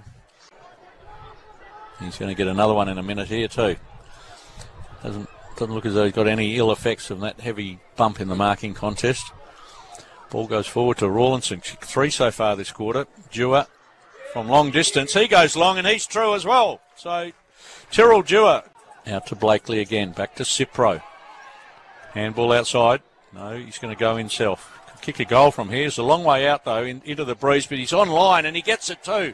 That's a great goal.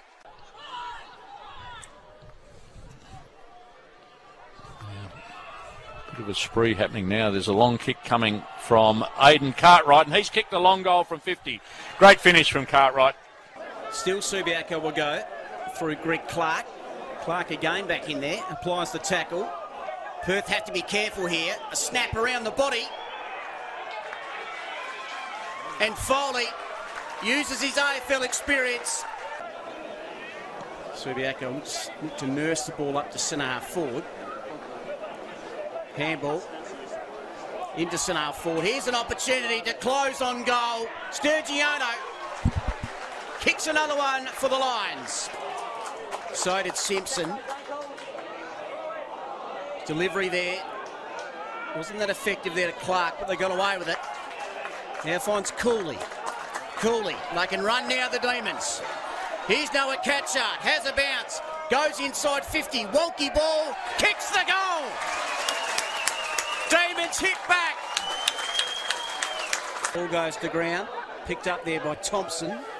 Back to Rogan Henry, usually a strapping kick. Puts out the front there of Davis. Here's Austin Davis. You can hear the crowd go up a notch. Davis has had 3 bounces. He approaches goal. Davis with the shot, kicks the goal. How about that? How about that? You come from the Pilbara, it's very daunting coming to Optus full stop, let alone coming out in the grass. In my head at the start, I realised there was thousands of people watching me. Was that scary or was that exciting? was played both. My young fellow was stoked as soon as he got the message. I mean, bragging about it at school, it's been the talk of school. It's all about what might happen down the line because of moments like this. Football, but teammates and the way they bond afterwards is what it's all about. I'm Charlie Thomas and I play for the West Coast Eagles. Yarra Bowers, Fremantle Dockers. Lauren Wakefoot, West Coast Eagles. Gabby O'Sullivan, Fremantle Dockers. So I started my football pathway in the Auskick program. I started my football journey at Safety Bay Stingers. There wasn't enough girls to fill a team, so me and my sister and a few of my mates jumped on board and said, why not, let's just go have some fun.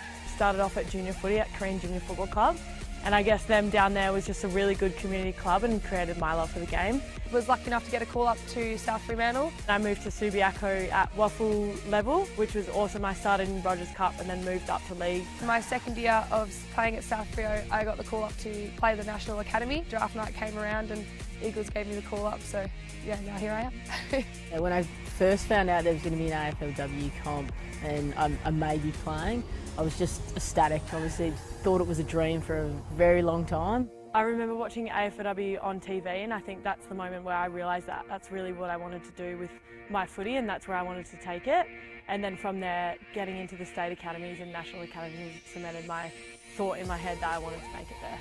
Getting drafted was unreal. So much hard work of so many years to finally come together. The step up from WAFL to AFL, I think the biggest difference for me was the pace of the game.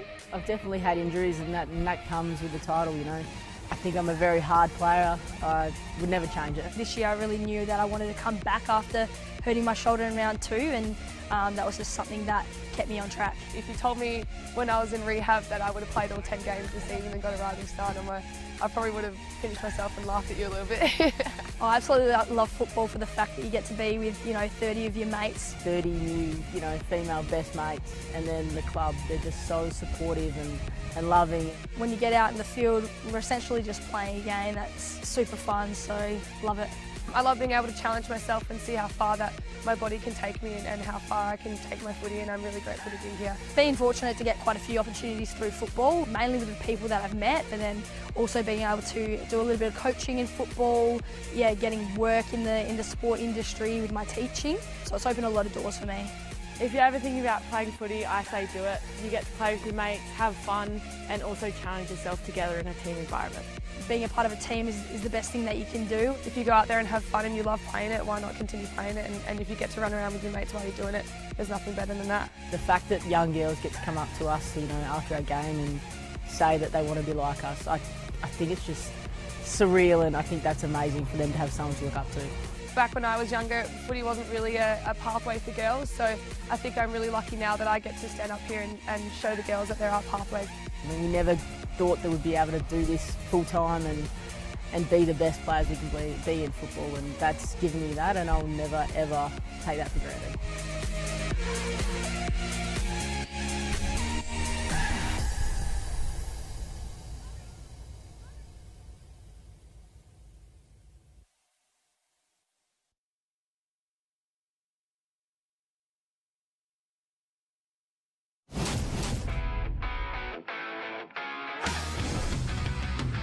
Punt from 50, win. Little too into the game, win. Too cocky, meh, almost a win. Risking it all for the glory, win.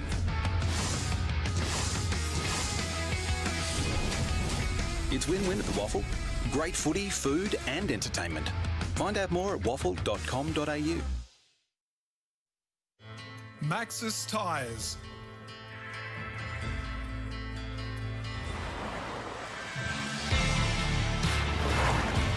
From an impressive heritage, tyres that deliver safety and performance on and off-road.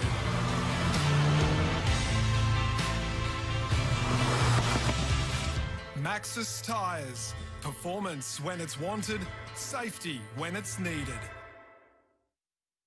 This WAFL stream is brought to you by Chemist Warehouse. Save more money every year with discounted prescriptions in every store every day.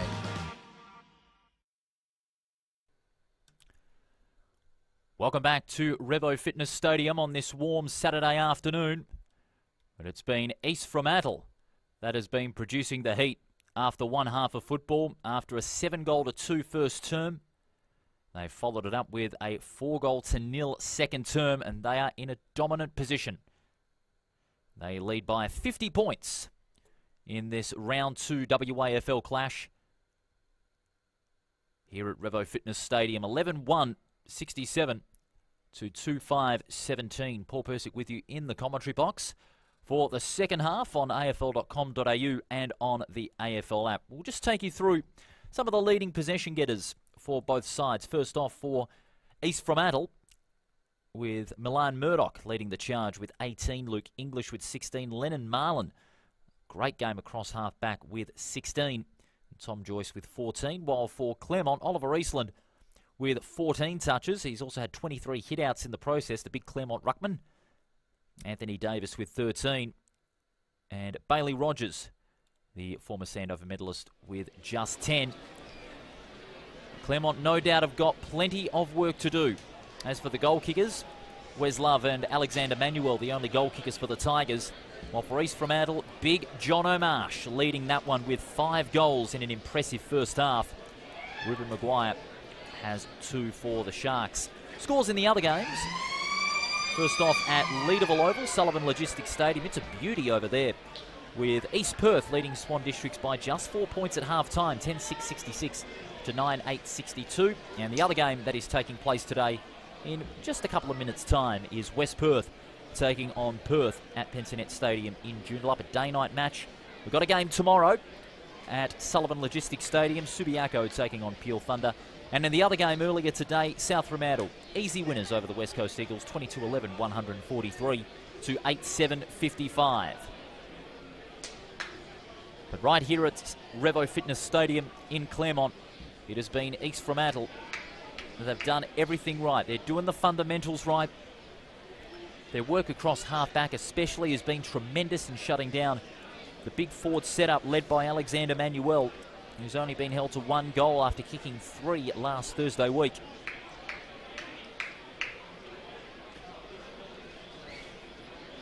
Jai Bolton and Bailey Rogers have been held quite well. Their impact to an extent has been nullified by a good pressure game shown by East Fremantle. If they want to stay in touch here, Claremont, they've got to get on a good run early. They need at least 3 or 4 goals in a row to possibly stem the momentum back their way. But it's easier said than done. It's 50 points the margin in favour of East Fremantle as we get the second half underway. Rucks go at it. Eastland wins the first tap out. Joyce running onto it. He gets mowed down and a strong tackle by Bryant, and the umpire says, "I'll have it, thank you." No doubt Billy Monaghan very, very pleased with the Sharks' first half and their intensity at the contest.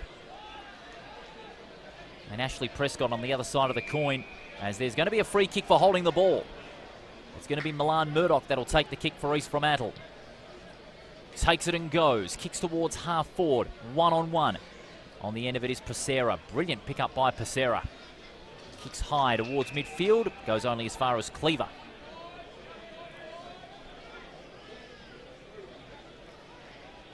Cleaver in his 16th league appearance. Goes down the line inside the 50. Unfavoured by the bounce there was Davis. John O'Marsh looking for a big second half as well. Mountford. Mountford's kick goes only as far as Cleaver, chopping it up for a second time. His kick inside the 50 over the head of Hagan. And now Love will go over the top to Frederick. And the Tigers are able to break free from the Shark shackles.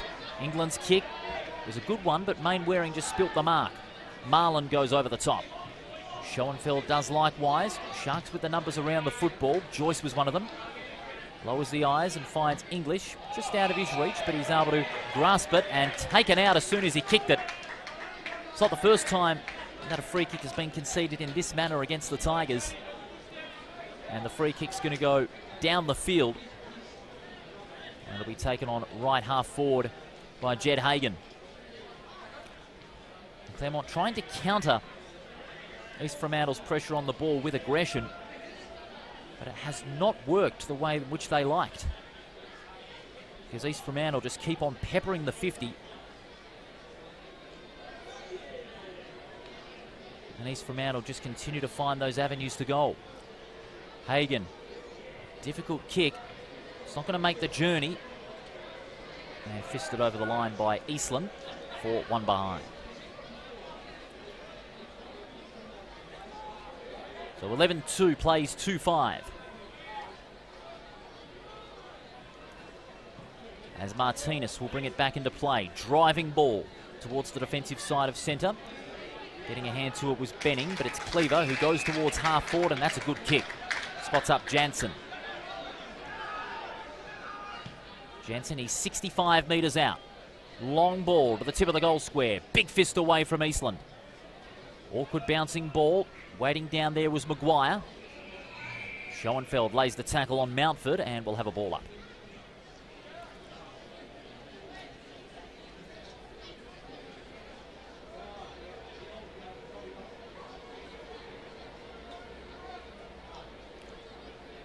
Talk about the battle of the backlines as well. On the other end, Declan Hardesty, he's had a testing time. He's only had the 3 touches for the Tigers in this game. And there he is.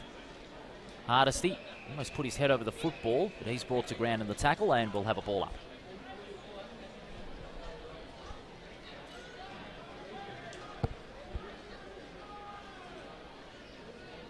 Eastland working it to the front.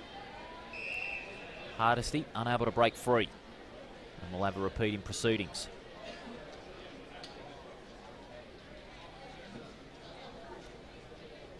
.51 points the difference in the early minutes of this third term. Eastland goes off the deck towards a one-on-one. With the big leap there was Cleaver, who's able to get the fist away. On the end of it is Dunscombe, charging through the front edge of centre. High ball, Marsh in front. Play on, says the umpire. Ball spills free. Mountford, England, onto Bolton. Long handball over the top. Goes looking for Rogers, just out of his reach. And it'll be over the line for a throw-in. Just over 4 minutes ticked over in this third term if you're just joining us on the AFL app and on afl.com.au.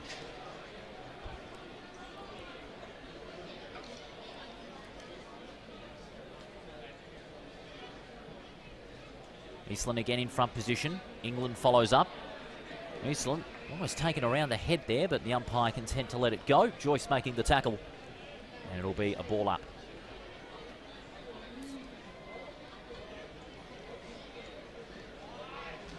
Teakle, lovely tap out to the run of Murdoch. Murdoch with the left foot goes to the pocket. Lawler in front, well done by Maguire. Maguire turns and kicks, but only as far as Martinez, who read it brilliantly. Handball out to Davis, goes back to Martinez. Look away if you don't mind, to Howard. Now the pressure really starting to creep in. Marsh breaks free from one, but couldn't break free from the second. And now the Tigers find their way free. England just got it away from a charging Maguire. Benning with the big leap, no mark. Marlin, wonderful pickup. He'll go with the handball out to Jansen. Gets it back to Marlin. Wobbly kick inside the centre square. Hardesty and Maguire going at it. Maguire supported by Joyce. Maguire unable to keep his feet. Gets taken out of it by Hardesty. Play on, says the umpire. Schoenfeld over the top to Joyce. Couldn't get the kick away. That's a marvellous tackle by Eastland. And that allows England to penetrate the corridor with the kick. Rogers couldn't take the mark. Schoenfeld after the loose ball. Cleaver. Kick brilliantly smothered by Rogers. That's a good follow-up. Now English gathers for East Fremantle. Hands it off to Baskerville, who goes inboard. And it finds Teakle. Sends it off to the hard-running Cleaver, who in turn combines with Joyce. Joyce's kick ricochet off an opponent's back. Turner. And Rogers charging at the football. Great follow-up by Rogers, the hip and shoulder and the tackle. That's a 1%er when desperately needed by the Tigers. And an East Fremantle player just a little bit worse for wear after that. The umpire has called for the ball. It'll be a ball up on centre wing. Eastland knocks it down. On the end of it is Weston. Goes with the left foot towards half forward. Manuel, was he held without it? Umpire letting it go. Rogers goes after the loose football. A look away handball again, if you don't mind. Manuel pulls it back. Almost with a clean pick up there was Rogers. That's Felix Rogers. Waterman brought to ground. Sharks struggling to clear it out of the defensive 50. Bailey brought to ground, and the tackle will have a ball up.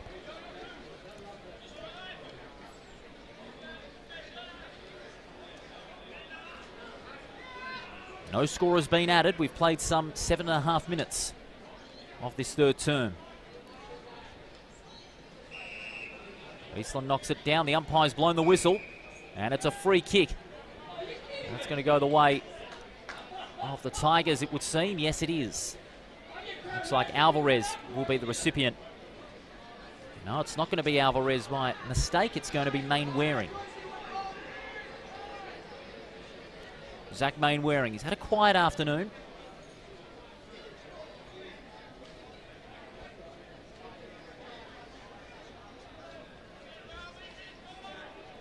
Mainwaring needs this goal from a Tigers perspective. This for the first goal of the second half from 45 metres out. Will it sneak home? Yes, it does. That's the start the Tigers wanted. Mainwaring gets the first goal of the second half, and the Tigers go to 3-5. East Fremantle 11-2.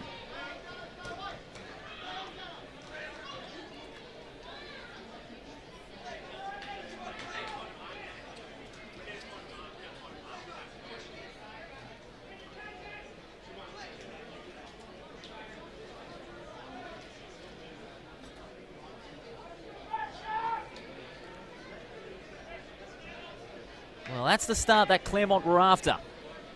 With only a light breeze blowing across the ground. And even though the goal came from a free kick, any goal is vital for the Tigers. The margin is now back out to 45. Zach Mainwaring joins Wes Love and Alexander Manuel as the Tigers goal kickers. There's still a lot of work to do. East Fremantle still hold a healthy cushion. Eastland, clean tap out. McDonald takes possession and hurries the kick. With a big leap is the veteran Jai Bolton. And he takes a great mark inside the centre square. Game 154 in his decorated WAFL career. Strikes it long across the ground. What a good kick by the veteran. His experience showing. The mark taken by Alvarez. Probing kick inside the 50 to a huge pack of players. Over the head of Bailey. Felix Rogers looking to keep it alive. So too Bailey. And Bailey takes it over the line. The Tigers players wanting deliberate. Umpire says no way. It'll be a boundary throw-in.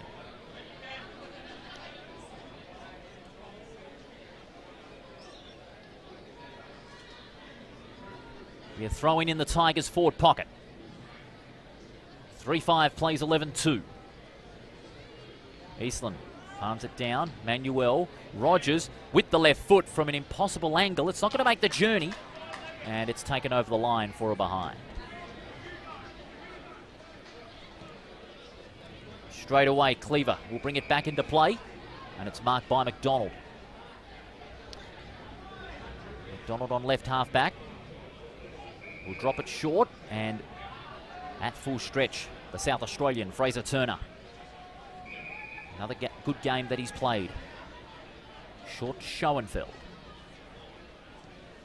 Schoenfeld will go inboard now. A couple of targets presenting. One of them is McDonald.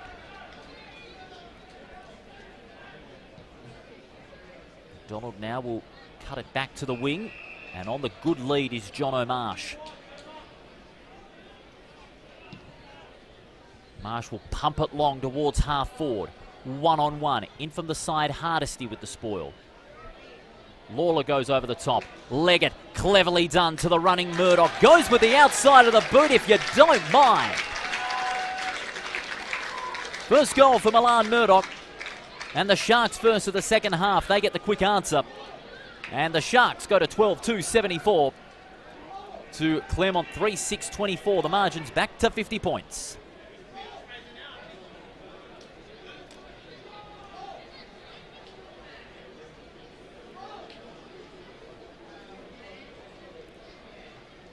Well, again, East Fremantle, most of their goals have been set up by some strong play off the half-back line. They took it down the line of the outer wing. And then what about that show of class by Leggett? He was able to tap it on to McDermott, to Murdoch rather, who was running into the open goal and decided to have a little nice South Australian touch with the outside of the boot. The check side kick, if you don't mind. He's a good finisher, Milan Murdoch. And that goal, no exception.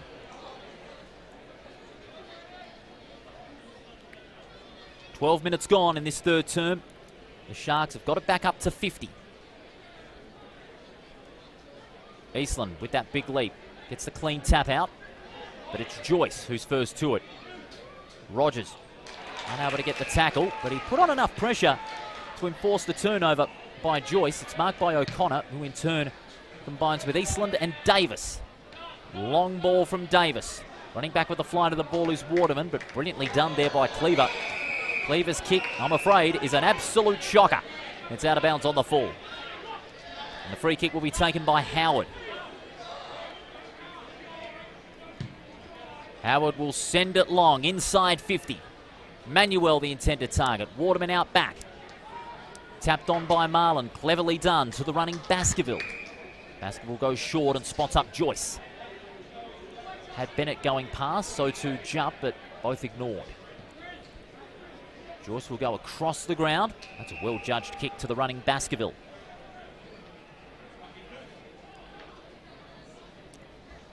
Baskerville now will retreat a couple of metres and will find Marsh. Marsh goes to a one-on-one. Interesting kick, but there was a push out. Martinez did have hands in the back, I'm afraid. And Joyce will give it off to Turner. And now Baskerville. English combines with Turner. Good running game they have across the wing, but the kick is ineffective.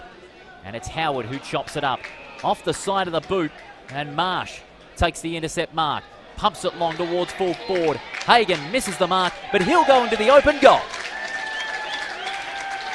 Second goal for Jed Hagan. And the margin balloons out to a mammoth 56 points. 13-2 to 3-6. We played 14 minutes.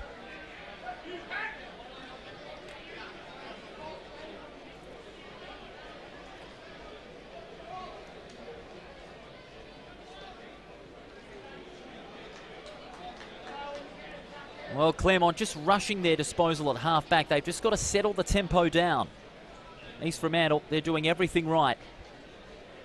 They're disposing the ball efficiently. They're putting enough pressure on at the contest and forcing the turnovers left, right and centre. Claremont, they're just looking a bit rushed, unpolished, which is quite rare for a Claremont side of this calibre.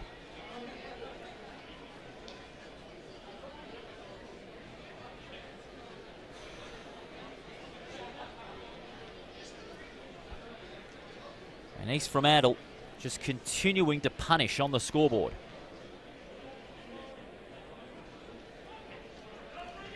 Back in the centre, Maguire in the ruck this time for East Fremantle, but it's Eastland that won another hit out. Maguire, quick handball to Joyce. Flirted with danger and he pays the price, holding the ball. Good strong tackling there by the big man in Eastland. Has Bolton going past for the handball. Long kick towards half forward. No target presenting. Bennett favoured by the bounce. He goes with the left foot. And in front there, with a great mark, is Zaddo. Zaddo will retreat back to Bennett. Will go down the line, but chopping it up is Martinez. Very good intercept marker is Lachlan Martinez. Martinez is going to pump it long down the line towards the pocket. Manuel couldn't trap it on the half volley. He gets it eventually. His kick smothered. Handball from Turner goes over the top to Zaddo. Hurried kick with the left foot into space. Mopped up by Weston. Martinez. That's a good kick and it spots up Alvarez. Probing kick inside the 50. Rogers the target, but running back with the flight of the ball, the veteran Matty Jupp, the premiership captain of 2023. They go across the face of goal here, and it's Turner.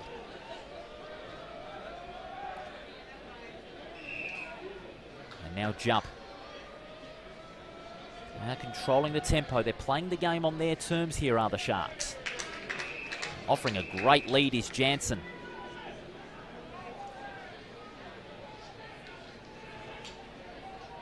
Jansen from left half back, sizing up the options. He's going to drive it towards midfield, but Maguire with a great mark, virtually uncontested. On the lead is Big Marsh. Marsh shifting up the ground a little bit more. Inboard to Joyce, releases Baskerville. Baskerville goes to English, who in turn spots up Leggett. Leggett just waiting for some numbers to get into the 50. He spots up Hagan, and the umpire's blown the whistle. There's going to be a free kick. It's going to go the way of the Tigers. It's going to be Hardesty. Gives it off to Bolton. Across the face of goal goes Jai Bolton. And Hardesty spills the mark, finds himself under a bit of pressure from Maguire. Needs some support. He gets it in the form of Alvarez, so too O'Connor. Bolton fists it away. That's a throw. The umpire's called a throw. It'll be a free kick going the way of East Fremantle.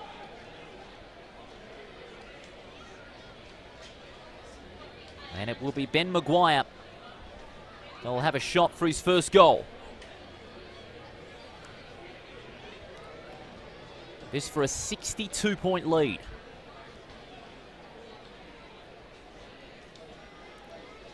Ruben Maguire's kick 2. Can Ben Maguire join him on the goal-kicking list? And 30 metres out, he just hooks that one to the far side. So 3-7 to 13-2.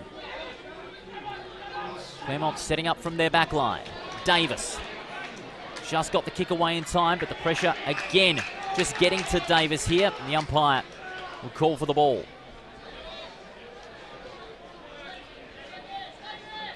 It's going to be thrown in on centre wing.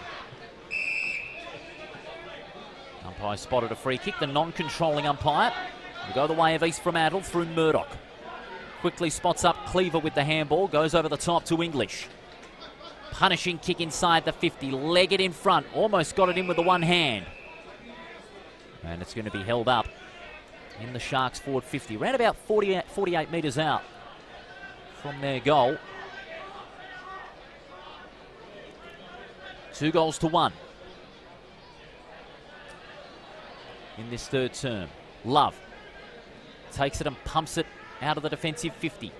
Rogers unfavoured by the bounce. Charging hard was Manuel. Couldn't get clean possession. Quick hands from Bennett to Baskerville. And that is a beautiful pass by Baskerville to the leading Maguire. And Maguire has got it outside the 50. Spots up a target further up the ground. It's Marsh at full stretch. Couldn't complete it. Leggett. Quick hands to English. Goes back to Leggett. Onto the right foot from 35 metres out. He misses to the near side. That's another behind for the Sharks. Played 20 minutes in this third term.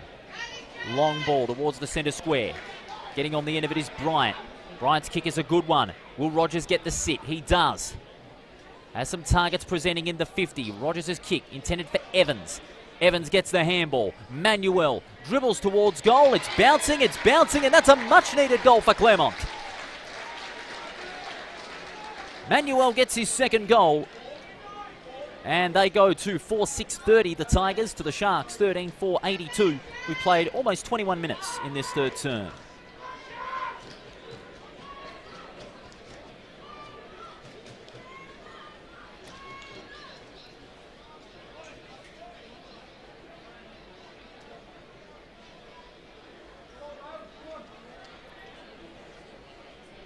Well, that's one of the very few polished passages of play from Claremont in this game.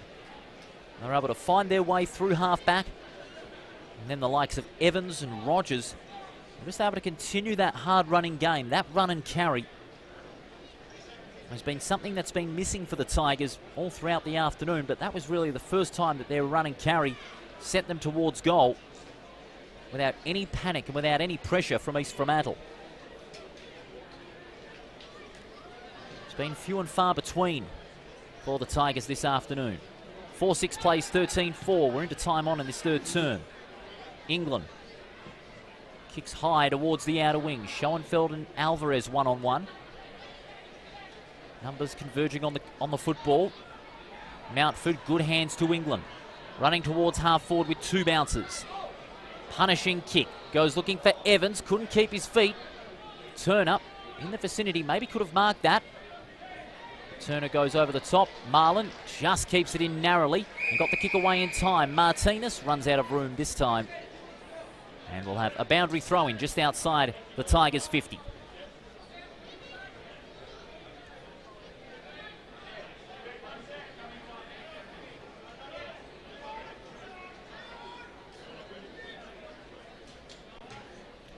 Where's Love and bring Teakle in the ruck.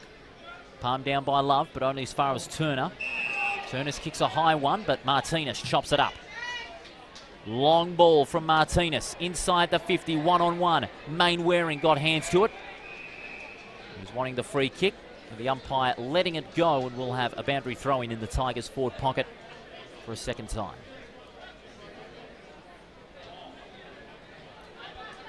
About 15 metres out from Claremont's goal.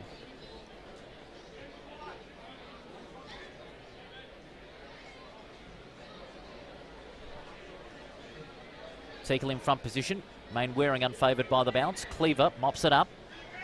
Cleaver gets the kick away towards half-back. Good pressure there by O'Connor. Martinez, Weston, and now O'Connor. The kick from Pacera was smothered. O'Connor wrapped up. The umpire calls for it. 23.5 minutes gone in this third term on afl.com.au and on the AFL app. Paul Persick with you, taking you through this encounter. And it looks like there's going to be a free kick that's going to go. Looks like it's going to go against Teakle. He did take Love out of it. And Wes Love is down.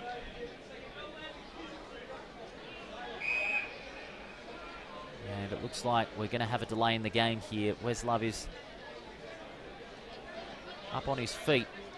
And it looks like he is going to go off via the blood rule. He's copped a little bit there on the nose.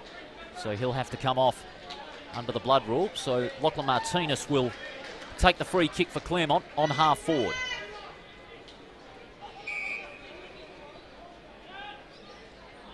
Two goals, one for Claremont in this third quarter. Punishing kick from Martinez. Chance for Rogers. And Baskerville taking it over the line. They're wanting deliberate. The umpire says no. The score will count. It's only a behind.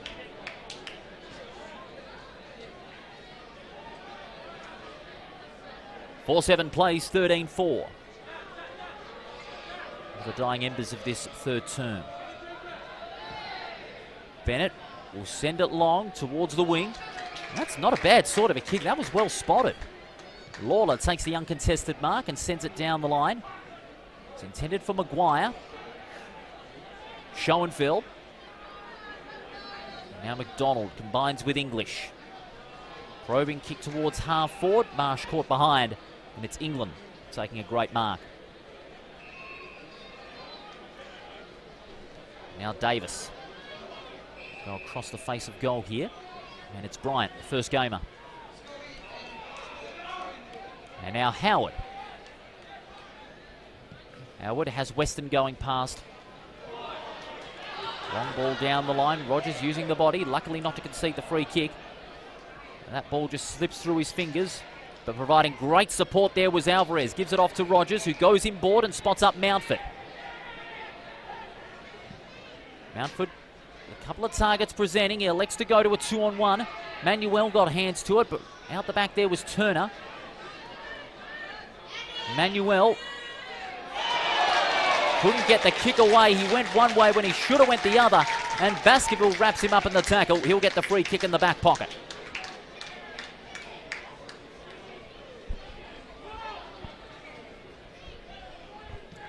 Kyle Baskerville, the vice-captain, goes down the line and with a good leap, Milan Murdoch.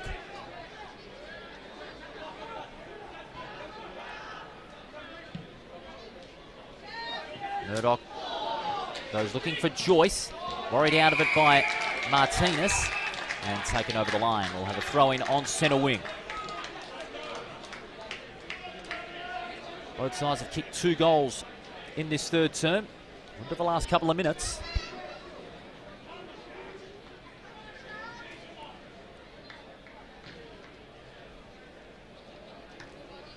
Teakle and Eastland.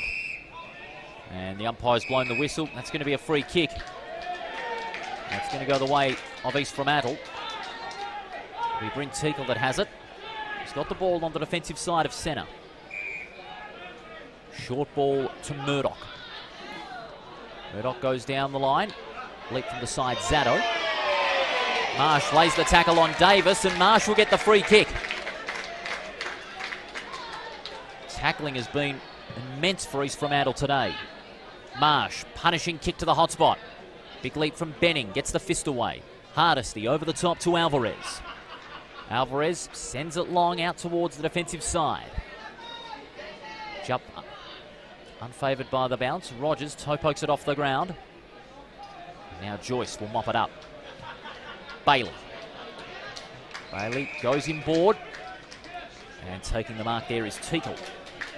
Teakle goes to the running Turner. Goes short and finds Maguire. Maguire's got it in front of our commentary position here. Driving ball towards half forward. Using the body there was Leggett. Couldn't complete the mark. Davis, was he held without it? Play on, says the umpire. Leggett brought to ground as the siren goes to end the third quarter. Both sides with a 2-goal term. But it's East Fremantle that still hold all the aces in the deck, with a lead of 13-4-82 to Claremont 4-7-31. It is a 51-point margin in favour of the Sharks as we turn for home on this Saturday afternoon here at Revo Fitness Stadium. We'll be back with all the possession getters and the final turn action here at Claremont. The Sharks leading the Tigers by 51. Now just a quick announcement. Dr. Ian Wood. Dr. Ian Wood, if you are in attendance here today, you have lost.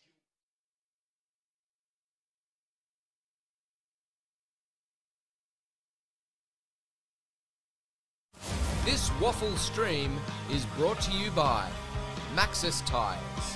Performance when it's wanted, safety when it's needed. At Truck Assist, we only cover one thing. Specifically, trucks for landscaping, trucks for cabinet making, bed trucks. Smell that bread truck. Trucks for chippies, ones for brickies. Oh, and really big vans. We get your business sorted. With roadside assist if your battery says nope. Downtime cover if this is your only hope. And motor cover if things don't go to plan. G'day, mate. That's insurance from the specialists.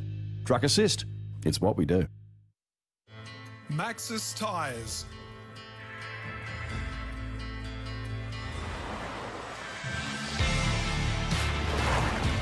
From an impressive heritage, tyres that deliver safety and performance on and off-road.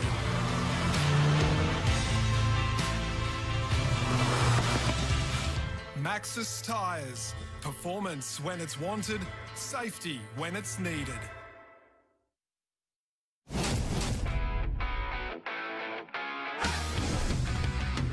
Punt from 50, win. Little too into the game, win. Too cocky, almost a win. Risking it all for the glory, win.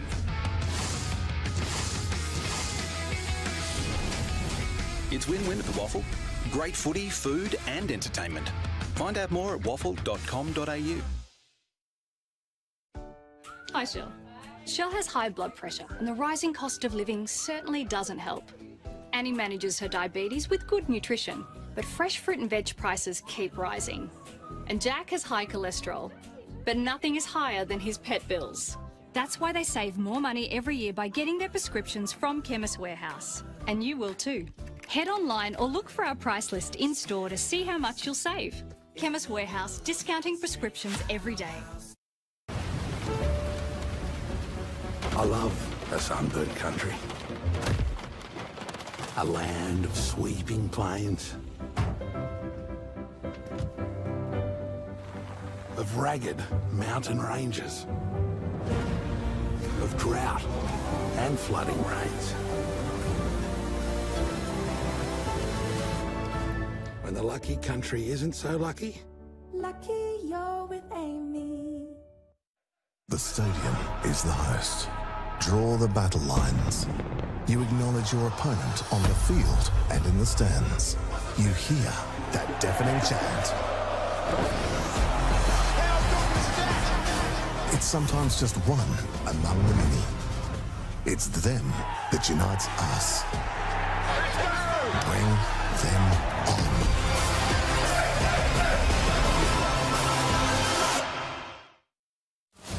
This WAFL stream is brought to you by Truck Assist. Insurance to keep on earning.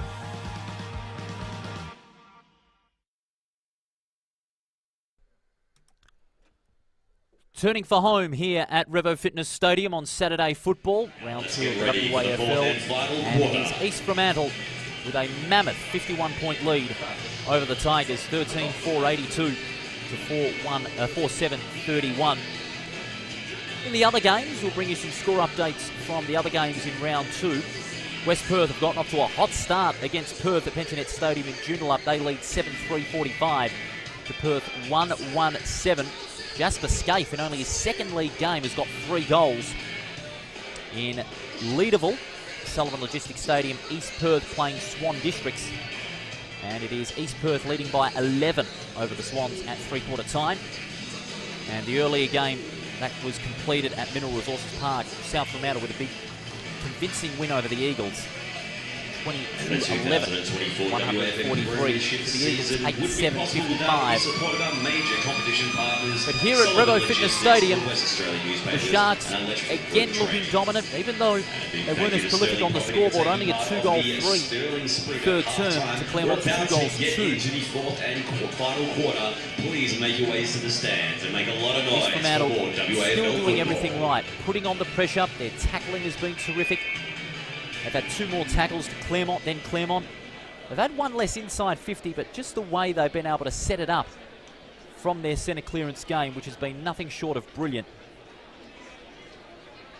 They've had 11 more handballs as well. Leading possession getters for both sides in the meantime. Milan Murdoch has 24 for East Fremantle, and Anthony Davis has the same amount that he has on his jersey number, 18. Lachlan Martinez also with 18. As we're about to get the last term underway.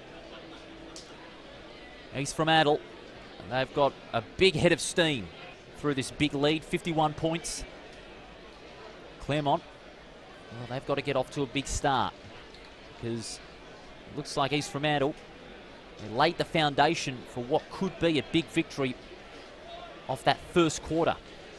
7 goals to 2 in that term. They've only added 5 more. 6 more, I should say. But they have still created major problems for the Tigers. All in readiness just about now for this final term. 13-4-82 plays 4-7-31. Here we go with the final term here on AFL.com.au and on the AFL app. The Sharks with a big 51-point lead. Eastland knocks it down. Bolton and McDonald going at it, but it's mopped up by Jansen, who quickly gives the handball away to the hard-running Marlin. Through the corridor he goes, and that's a beautiful kick to Lawler, who kept his feet at half-forward and took the easy mark. What an impressive showing Lennon Marlin has had today. Not only playing a great role off half-back, but also his run and carry through midfield, and that was a lovely pass to Lawler, who can cap it off with a second goal from 55 metres out. He sends it long. Doesn't make the journey. It does not. And it is a behind.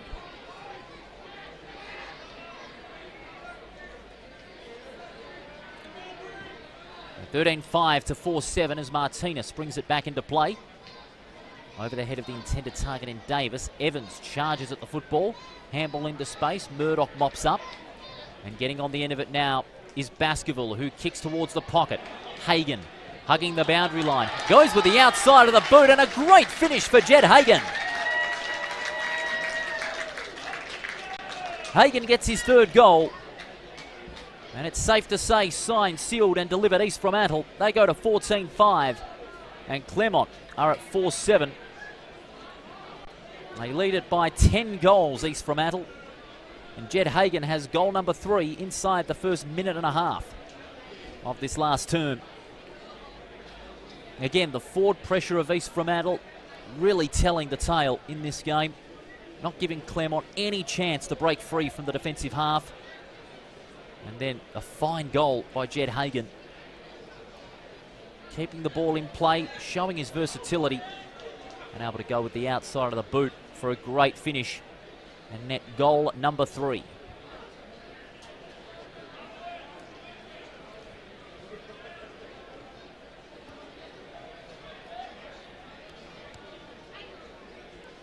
Back in the centre. Big thump away from Eastland. On the end of it is Weston. Kicks high towards the forward side of centre. Mountford. Looks like he was held without it. Yes, he was. The umpire pays the free kick in Mountford's favour. Mountford will go across the ground and spot up England. He turns and kicks towards the pocket. That's a good kick. And it's marked by Zach Mainwaring. Mainwaring going to ground, taking a beautiful chest mark. This will be a tough kick.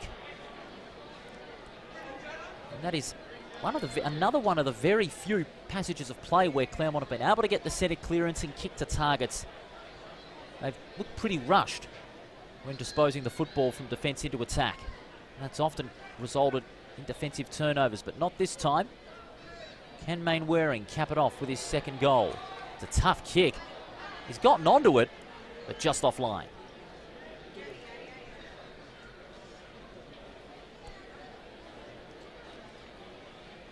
Just elapsing 3 minutes in this final term. 4-8 to 14-5 as Bennett will bring it back into play. Bennett drives it towards midfield. He got plenty of distance with the kick. Menning, good use of the body, goes over the top to Eastland. Now Weston goes around Teakle, who goes across the ground. And it's Alvarez, releases England. England goes down the line, intended for Manuel, spilling the mark, well gathered by Rogers. Off to Alvarez, who pumps it long with the left foot. It's going to go deep into the square. Waterman marks, plays on and kicks the goal.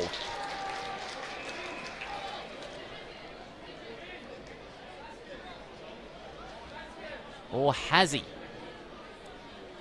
The umpire's blown the whistle. There's a bit of deliberation with the goal umpire and the field umpire. It looks like he did kick the goal, but the umpires are going to have a deliberation. Yes, it is a goal. It did look like from the outset that he did kick the goal. The umpires were just a bit unsure if it went the wrong side of the post, but Waterman's got the goal. And that's his first of the afternoon. And at the 4-minute mark of this final term, they got a 5-8-38. And East Fremantle 14-5-89. The margin still at 51 points. And that was a very good mark by Waterman. Went into the vicinity of the former Eagle and the former Essendon player. Great mark over the pack. And then wasting no time, able to kick the easy goal. Luckily, it went the right side of the post that he had wanted. So he'll be breathing a big sigh of relief. Well, Alec Waterman, his first goal. He joins Mainwaring, Wes Love and Alex Manuel as the goal kickers, with Manuel kicking 2.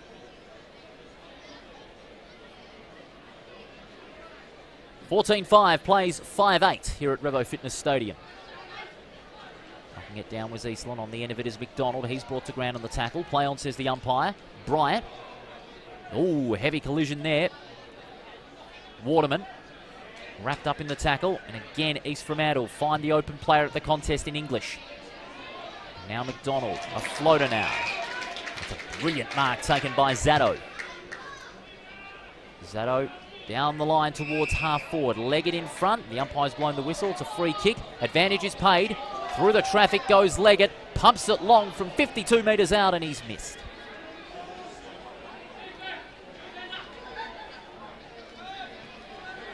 East Fremantle go to 14-6-90. Claremont 5-8, the margin 52 points. Frederick marks and kicks down the line, and that one out of bounds on the full.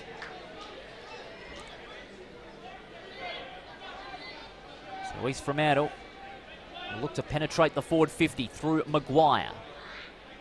Searching ball, Marsh in front, no mark. Good spoil there by Benning. Over the top to Martinez. And now the outlet handball to Alvarez. Charges through the centre with a couple of bounces. Kick's intended for Manuel. He should be favoured by the bounce here. Easy pick up. Kicks towards the pocket. Cleverly mopped up there by Cleaver, but he couldn't follow it up. Well played by Evans. Oh, he's got a couple of tricks in the bag, does Evans. Very crafty player, but not this time for Claremont. They're unable to pepper the goals. And now at half-back, East Fremantle will look to repel. Martinez spills to ground, so too Zato.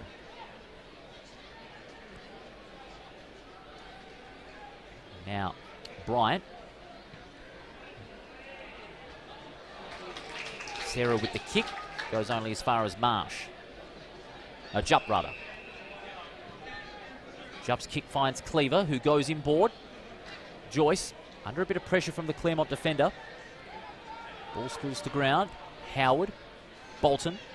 Now Martinez has a couple of options. He goes with Bolton. Bolton goes inboard. Lowers the eyes and finds the debutant in Ashton Bryant. Long ball from Bryant to a contest. Eastland in front. Good spoil from Joyce. Marlin covers some distance with that barrel kick. Goes only as far as Benning. Good clean pickup. Has Frederick for company. Has a bounce across centre wing. Centering kick to a contest. With the leap, Eastland. No one going for the mark. Lovely hip and shoulder by Alvarez. Claremont with the numbers here. Rogers bringing Turner to ground. And the umpire will call for the ball.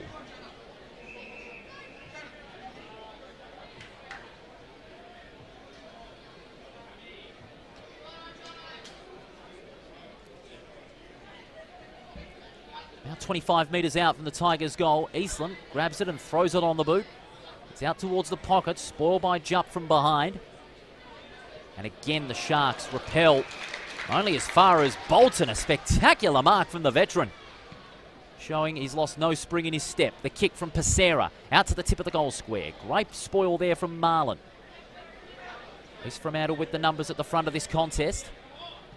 Teakle gives it off to English. Centering kick, spots up Baskerville.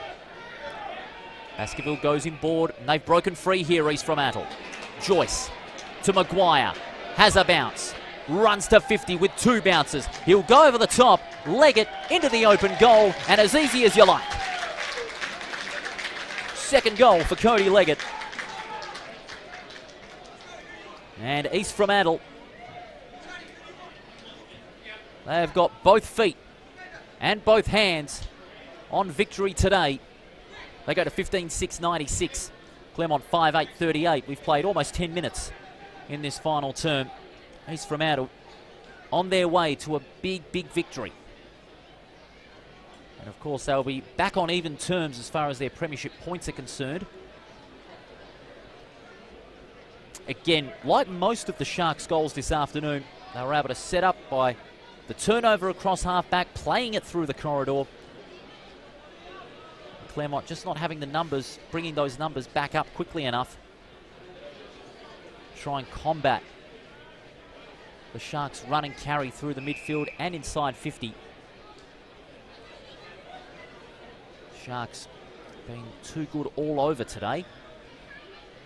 Claremont, no doubt, with a lot of work to do heading into their next game. We'll tell you in a little bit about where both the Tigers and the Sharks will be at for round 3 of WAFL football. Love knocks it down, but getting on the end of it now is Lawler. Lawler pumps it long towards the half-forward line. Schoenfeld unfavoured by the bounce and will have a boundary throw-in. So for round 3, Claremont are going to head to the Port to take on South Fremantle. Well, South Fremantle coming off a big win, and East Fremantle will have an 8-day break before they go to Mineral Resources Park for a morning match. That's on Sunday, April 14 against the West Coast Eagles. Leggett in front position. Finds an opening with the left foot. Oh, just unlucky to make the journey. Schoenfeld mops up and he makes it easy.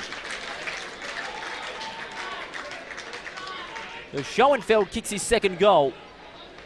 And the Sharks continue to pile on the punishment, as they have done throughout the afternoon. That's 3-1 in this quarter. Well, Cody Leggett almost had the journey for an impossible goal. And his left foot kick from the pocket, just falling short, and then the bounce favoured Schoenfeld, who quickly went onto his right foot off a step and kicked another great goal. Schoenfeld has 2, Maguire has 2, so does Leggett. Hagan has 3, and Marsh kicked 5 first half goals. 16-6-102 to Claremont 5-8-38. No doubt Claremont will look to next week against South Fremantle with a renewed sense of determination after today's encounter. And another centre clearance being won by the Sharks. Jansen through the front edge of the centre, looking to put it out in front of Lawler. Jansen looking to follow up. Well done by Howard. Benning under pressure. Comes back to Howard and Frederick. Looking to cut his way through the traffic, and he does with ease. Has a bounce, it doesn't come off, but he's able to tidy up. He's going to be a class player in 2024. He gives it off to Mountford. His kick just over the head of his intended target. Jupp tidies it up. Cleaver. Cleaver goes down the line and he spots up Marsh. Marsh going short. He was looking for Schoenfeld. Well played there by Mountford and Frederick. Frederick goes over the top to Rogers. Rogers goes with the left foot down the line. It's 2-on-1. Marlin takes a great mark. He too has played an immense game. Inboard to Baskerville. And now McDonald. McDonald gives it off to the hard-charging English. Now Maguire. Maguire pumps it towards full forward, and on a great lead is Jed Hagan. He marks about 35 out on a difficult angle. That's really been the reoccurring theme here for the Sharks. Turning the ball over on half-back, and their run and carry through the corridor is really taking Claremont right out of this contest. Hagan will kick for goal number 4. And this only his 10th game in the league side.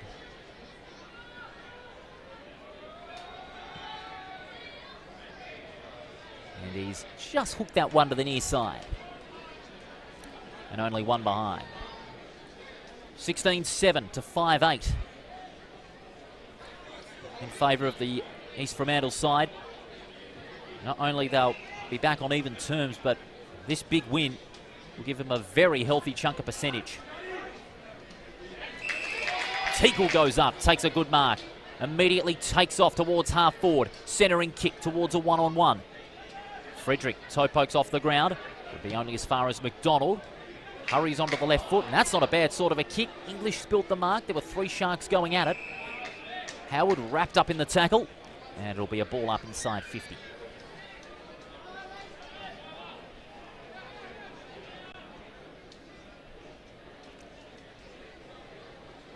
Love knocks it down. Bryant, Frederick, hurried kick by Mountford. It's high. Standing underneath it is Marlin. Gets through the traffic from just inside the 50. Shoots towards goal. And another terrific finish by Marlin. What a brilliant game he's having. And the players getting around Marlin. His first goal. And that further increases the devastation being applied by East Fremantle. Just a polished display there by Lennon Marlin. Definitely one of East Fremantle's best today. Stood underneath it, went for the easy market, then split about 3 Claremont players with acceleration and threaded it through from just inside the 50. I'd have to say, you'd be talking about the likes of Murdoch and English seeing a lot of the football from an East Fremantle point of view. But if you look at how effective Lennon Marlin has been across half-back, but also a little bit in midfield as well, pretty much flies under the radar, does Lennon Marlin, but a great game he's played today. 16 minutes into this final term. East Fremantle with a big, big lead. 61 points. In fact, 71 points, I should say. 71 points. Who would have thought that would be the margin come the end of the day? We're expecting a very close tussle between 2 powerful sides, but it's been the Sharks that have had all the power today. But Claremont with the centre clearance. The kick by England was intended for Love. Almost got pinged. Manuel swings onto the right foot. It's bouncing towards goal, but tapped over the boundary line. And it'll be a boundary throw-in on the Tigers' forward pocket.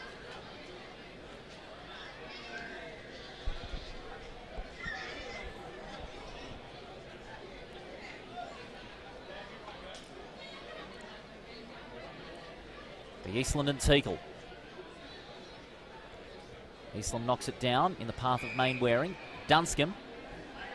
And he's taken high there. Did put his head over the football. The umpire spotted the high tackle, so Dunscombe will give it off. Teakle pumps it long towards half-back. In from the side, Mountford. Leggett almost got caught kicking in danger there, but play on, says the umpire. English takes it over the line. A little bit of pressure there from O'Connor and Mountford. We'll have the throw-in. No doubt a lot of the Claremont players will have a hard week. Bit of soul-searching. They are a good side, but they just did not expect this onslaught from East Fremantle today. And they'll be going up against South Fremantle, who will be high on confidence after delivering a thrashing to the Eagles. And Claremont, they want to be on their A game for round 3. The experienced players must step up as Casera takes the mark on centre wing. They are a very good side. You don't often see a performance like this. And in from the side, no mark. Teakle crashing the pack. Eastland was looking to go for the big one from the side, but not to be, as Teakle was able to snatch that one from the air. Jupp receives it from Baskerville. English on half-back. I'll give you score updates from other games in a moment as English goes down the line and spots up Murdoch.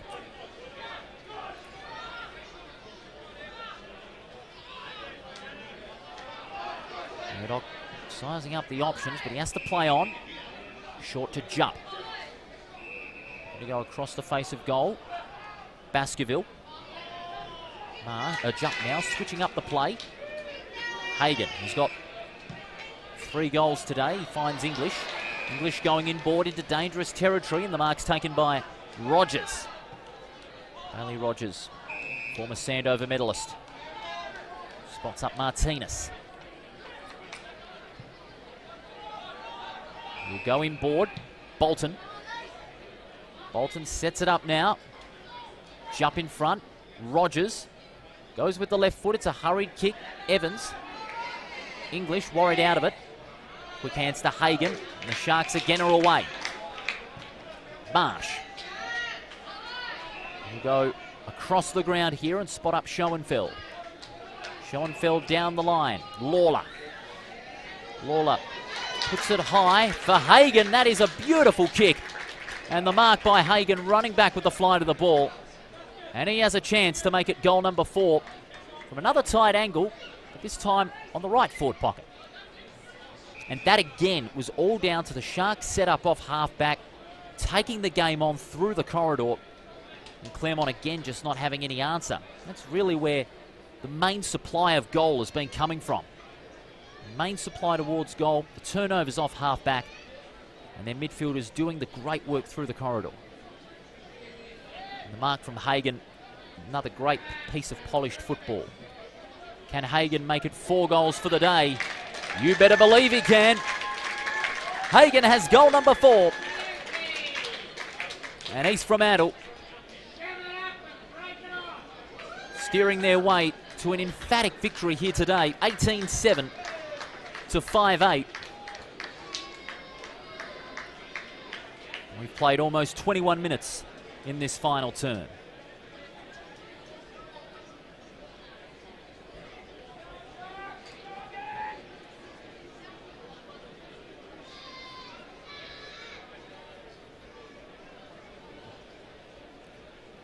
Jed Hagan making it 4 goals. He and fellow forward Jonathan Marsh kicking 9 between them.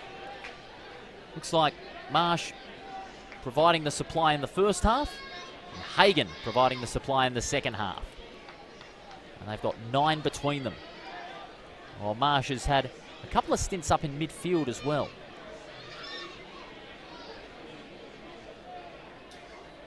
Martinez, it has to be said, he's tried hard today for Claremont. 24 possessions, England 20. Bolton, one of his more quieter days, with 19. Out of the centre, again, East Fremantle clear. England applying the tackle on Zato. But East Fremantle again emerge with the football. And the kick spots up Hagan once again. Hagan will run towards 50. Unselfishly, he elects to go to Marsh. Went for the big leap, couldn't complete it. Schoenfeld. Handball out. Marsh. Can he make it? Goal number 6? No, he doesn't. Just to the near side. Marsh having a bit of a chat with the umpire. That won't change the outcome. Davis. Quick handball to Martinez, who goes over the top to Becerra. Becerra's kick just falling short of Alvarez, but he's able to trap it. Awkward handball. Becerra over the top to Martinez, who hurriedly gives it off, intended for Davis, but again, East Fremantle's numbers overwhelming the Tigers here. Conceding some territory to Bennett. Pumping kick towards the pocket. Going up. Oh, Jono Marsh! Went for the big leap and stuck the landing. And he'll have a shot for goal from a very difficult angle. Big Jono Marsh just took off like a rocket. And a brilliant mark in the pocket. Can he make it? Goal number 6.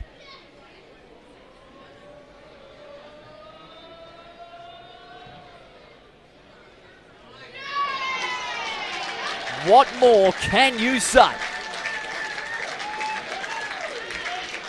Goal number 6 for Jonathan Marsh.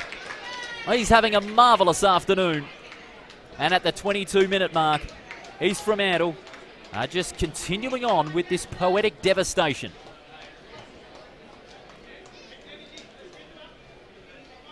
What about the celebration too? Just letting the arms out and just soaking it all in. Jono Marsh, he's a character, but he knows how to get it done. Goal number 6 for the day for the big forward. A spectacular mark followed up by a marvellous goal from the pocket. And on the right foot, it's often very, very difficult for a right footer to kick a goal from a tight angle in the forward pocket. But Marsh just made it look so easy.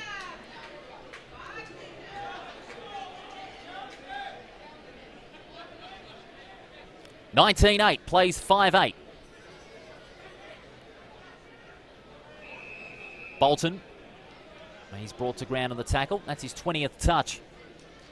Well, he's seen a decent amount of footy. It's going to be one of his more quieter outings today. Make that touch number 21 for Bolton. Hurried kick. McDonald. Murdoch. Over the top to Teakle. To the hard-running Baskerville. Charges through the front edge of centre. His kick towards full forward. He puts it out in front of Marsh. And another brilliant mark inside 50. And the big forward will be shooting for goal number 7.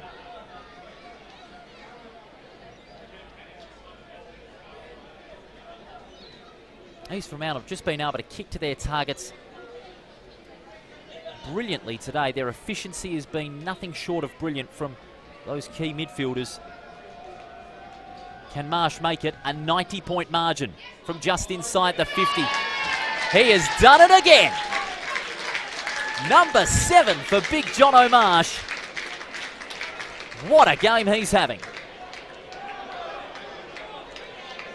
26 minutes gone in this final term.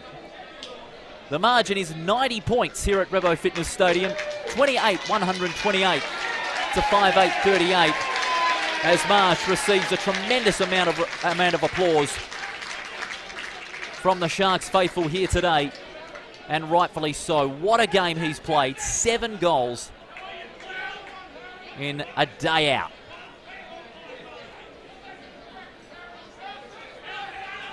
Covered the distance with that kick from on the 50. And he put the finger up. Didn't he love it? And so did the Sharks faithful. 90 points the margin.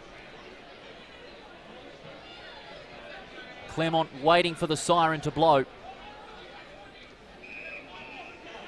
90-point margin, not a flattering one. But no doubt it'll give them some soul searching. They are a great side. They don't usually cop a hammering like this. But it's one they'll no doubt learn from and take into next Saturday against South Fremantle. Handball smothered by Jansen. Long ball towards full forward. Leggett spills the mark. Maguire taken in a team tackle there by Howard and Benning. And we'll have a ball up inside 50.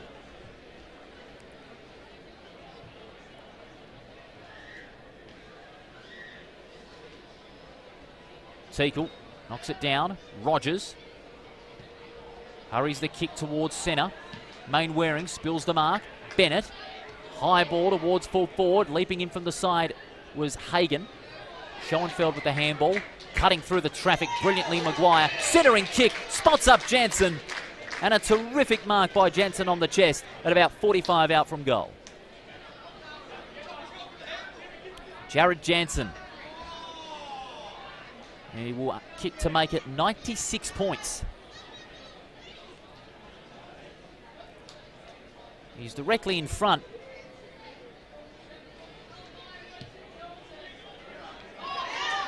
That is straight through the middle. And that is the Sharks' best quarter of the game today. They have kicked 8 goals to 1. And they've ballooned this margin out to 96 points with 28 minutes gone in this final term. This has been an absolute demolition job conducted by East Fremantle, who no doubt after the loss to Peel Thunder last week wanted to respond in emphatic style against the Claremont side, who too were looking to bounce back and were expected to play a really destructive style of football. But it's been East Fremantle that have been supplying the destruction here today. The ball will come back in the centre. Love and Teakle. Teakle knocks it down, but it's Rogers who gets on the end of it. He splits through the traffic. Just got the handball away in time. Bryant can't break free. We'll have a ball up.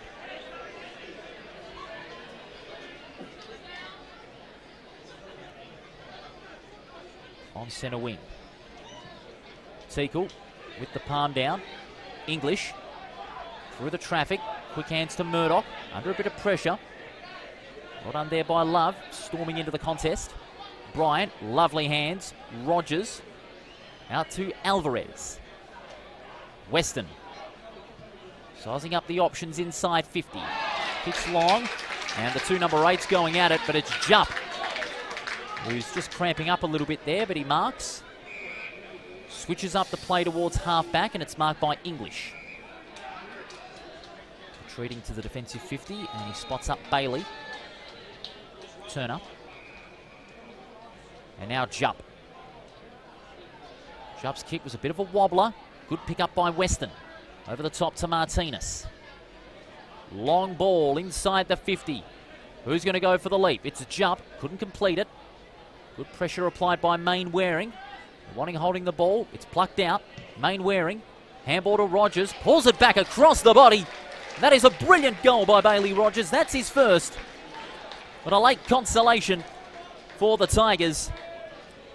They go to 6-8-44 to the Sharks. 21-8, 134. It's now back to 90 points.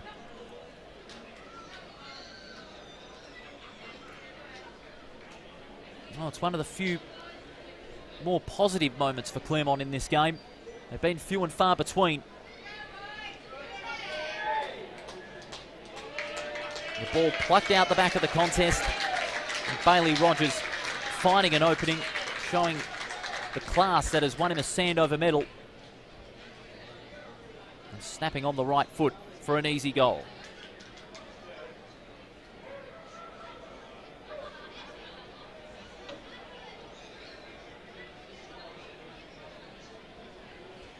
Come back in the centre.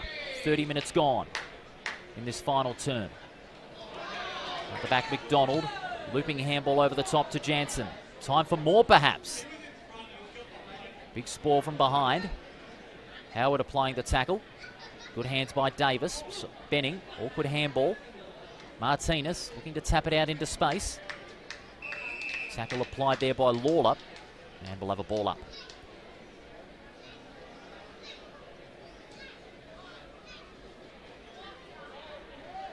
About 45 out from the Sharks' goal.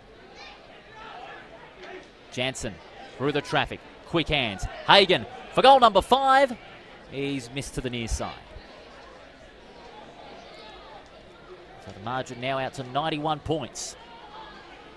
As Martinez will reset for the Tigers. Martinez, that's a good kick. Spots up Alvarez. Alvarez inboard, back to Martinez. As Alvarez going past, but he clears the traffic, does Martinez. Goes inboard, Love, back to Martinez. Through the corridor the Tigers go. Bryant. Long ball inside the 50, marked by Manuel on the siren. Manuel will have a final say on the margin. But in the end, it has been an emphatic display of football by the Sharks. They finish on 21-9, 135. But Manuel will have a final say on the margin. It currently is 91. A goal here will make it 85. So he'll kick from just inside the 50. He's got a good launch on it, but he has missed. It's all over here at Revo Fitness Stadium. East Fremantle have put on an emphatic display here in round 2. And they have demolished Claremont 21-9, 135 to 6-9, 45. The margin, 90 points. And that was a margin we certainly were not expecting in the lead up to this match. But East Fremantle, after that loss last week to Peel Thunder, knew they had to respond. But we didn't expect how emphatic they would respond. We'll go over the leading possessions now. Luke English with 31 possessions for East Fremantle. Milan Murdoch with 30. Kyle Baskerville with 29. And Jackson McDonald and Fraser Turner each with 26. While for Claremont, Lachlan Martinez, the best for the Tigers, finishing up with 30. Anthony Davis with 21. Samuel Alvarez with 20. Jai Bolton with 20. And Callan England with 20. The goal kickers, it was led by big Jonathan Marsh. 7 goals, including 12 marks for the day. An impressive performance by the big forward. Jed Hagan with 4. Cody Leggett with 2. As well as Josh Schoenfeld. He also got 2. And singles to Milan Murdoch, Lennon Marlin, Jared Jansen, and Braden Lawler. While for Claremont, 2 to Manuel, and singles to Wes Love, Zach Mainwaring, Bailey Rogers, and Alex Waterman. But the victors today are East Fremantle. They are back on level terms after beginning on -4 following the salary cap breach. And they have done so in grand style today, winning by 90 points over Claremont here at Revo Fitness Stadium. For the moment, on behalf of all of our team, here at a sunny Revo Fitness Stadium on this Saturday afternoon, this is Paul Persick wishing you a very good evening from Claremont. The Sharks back on track. They've won by 90 points over Claremont. Good night.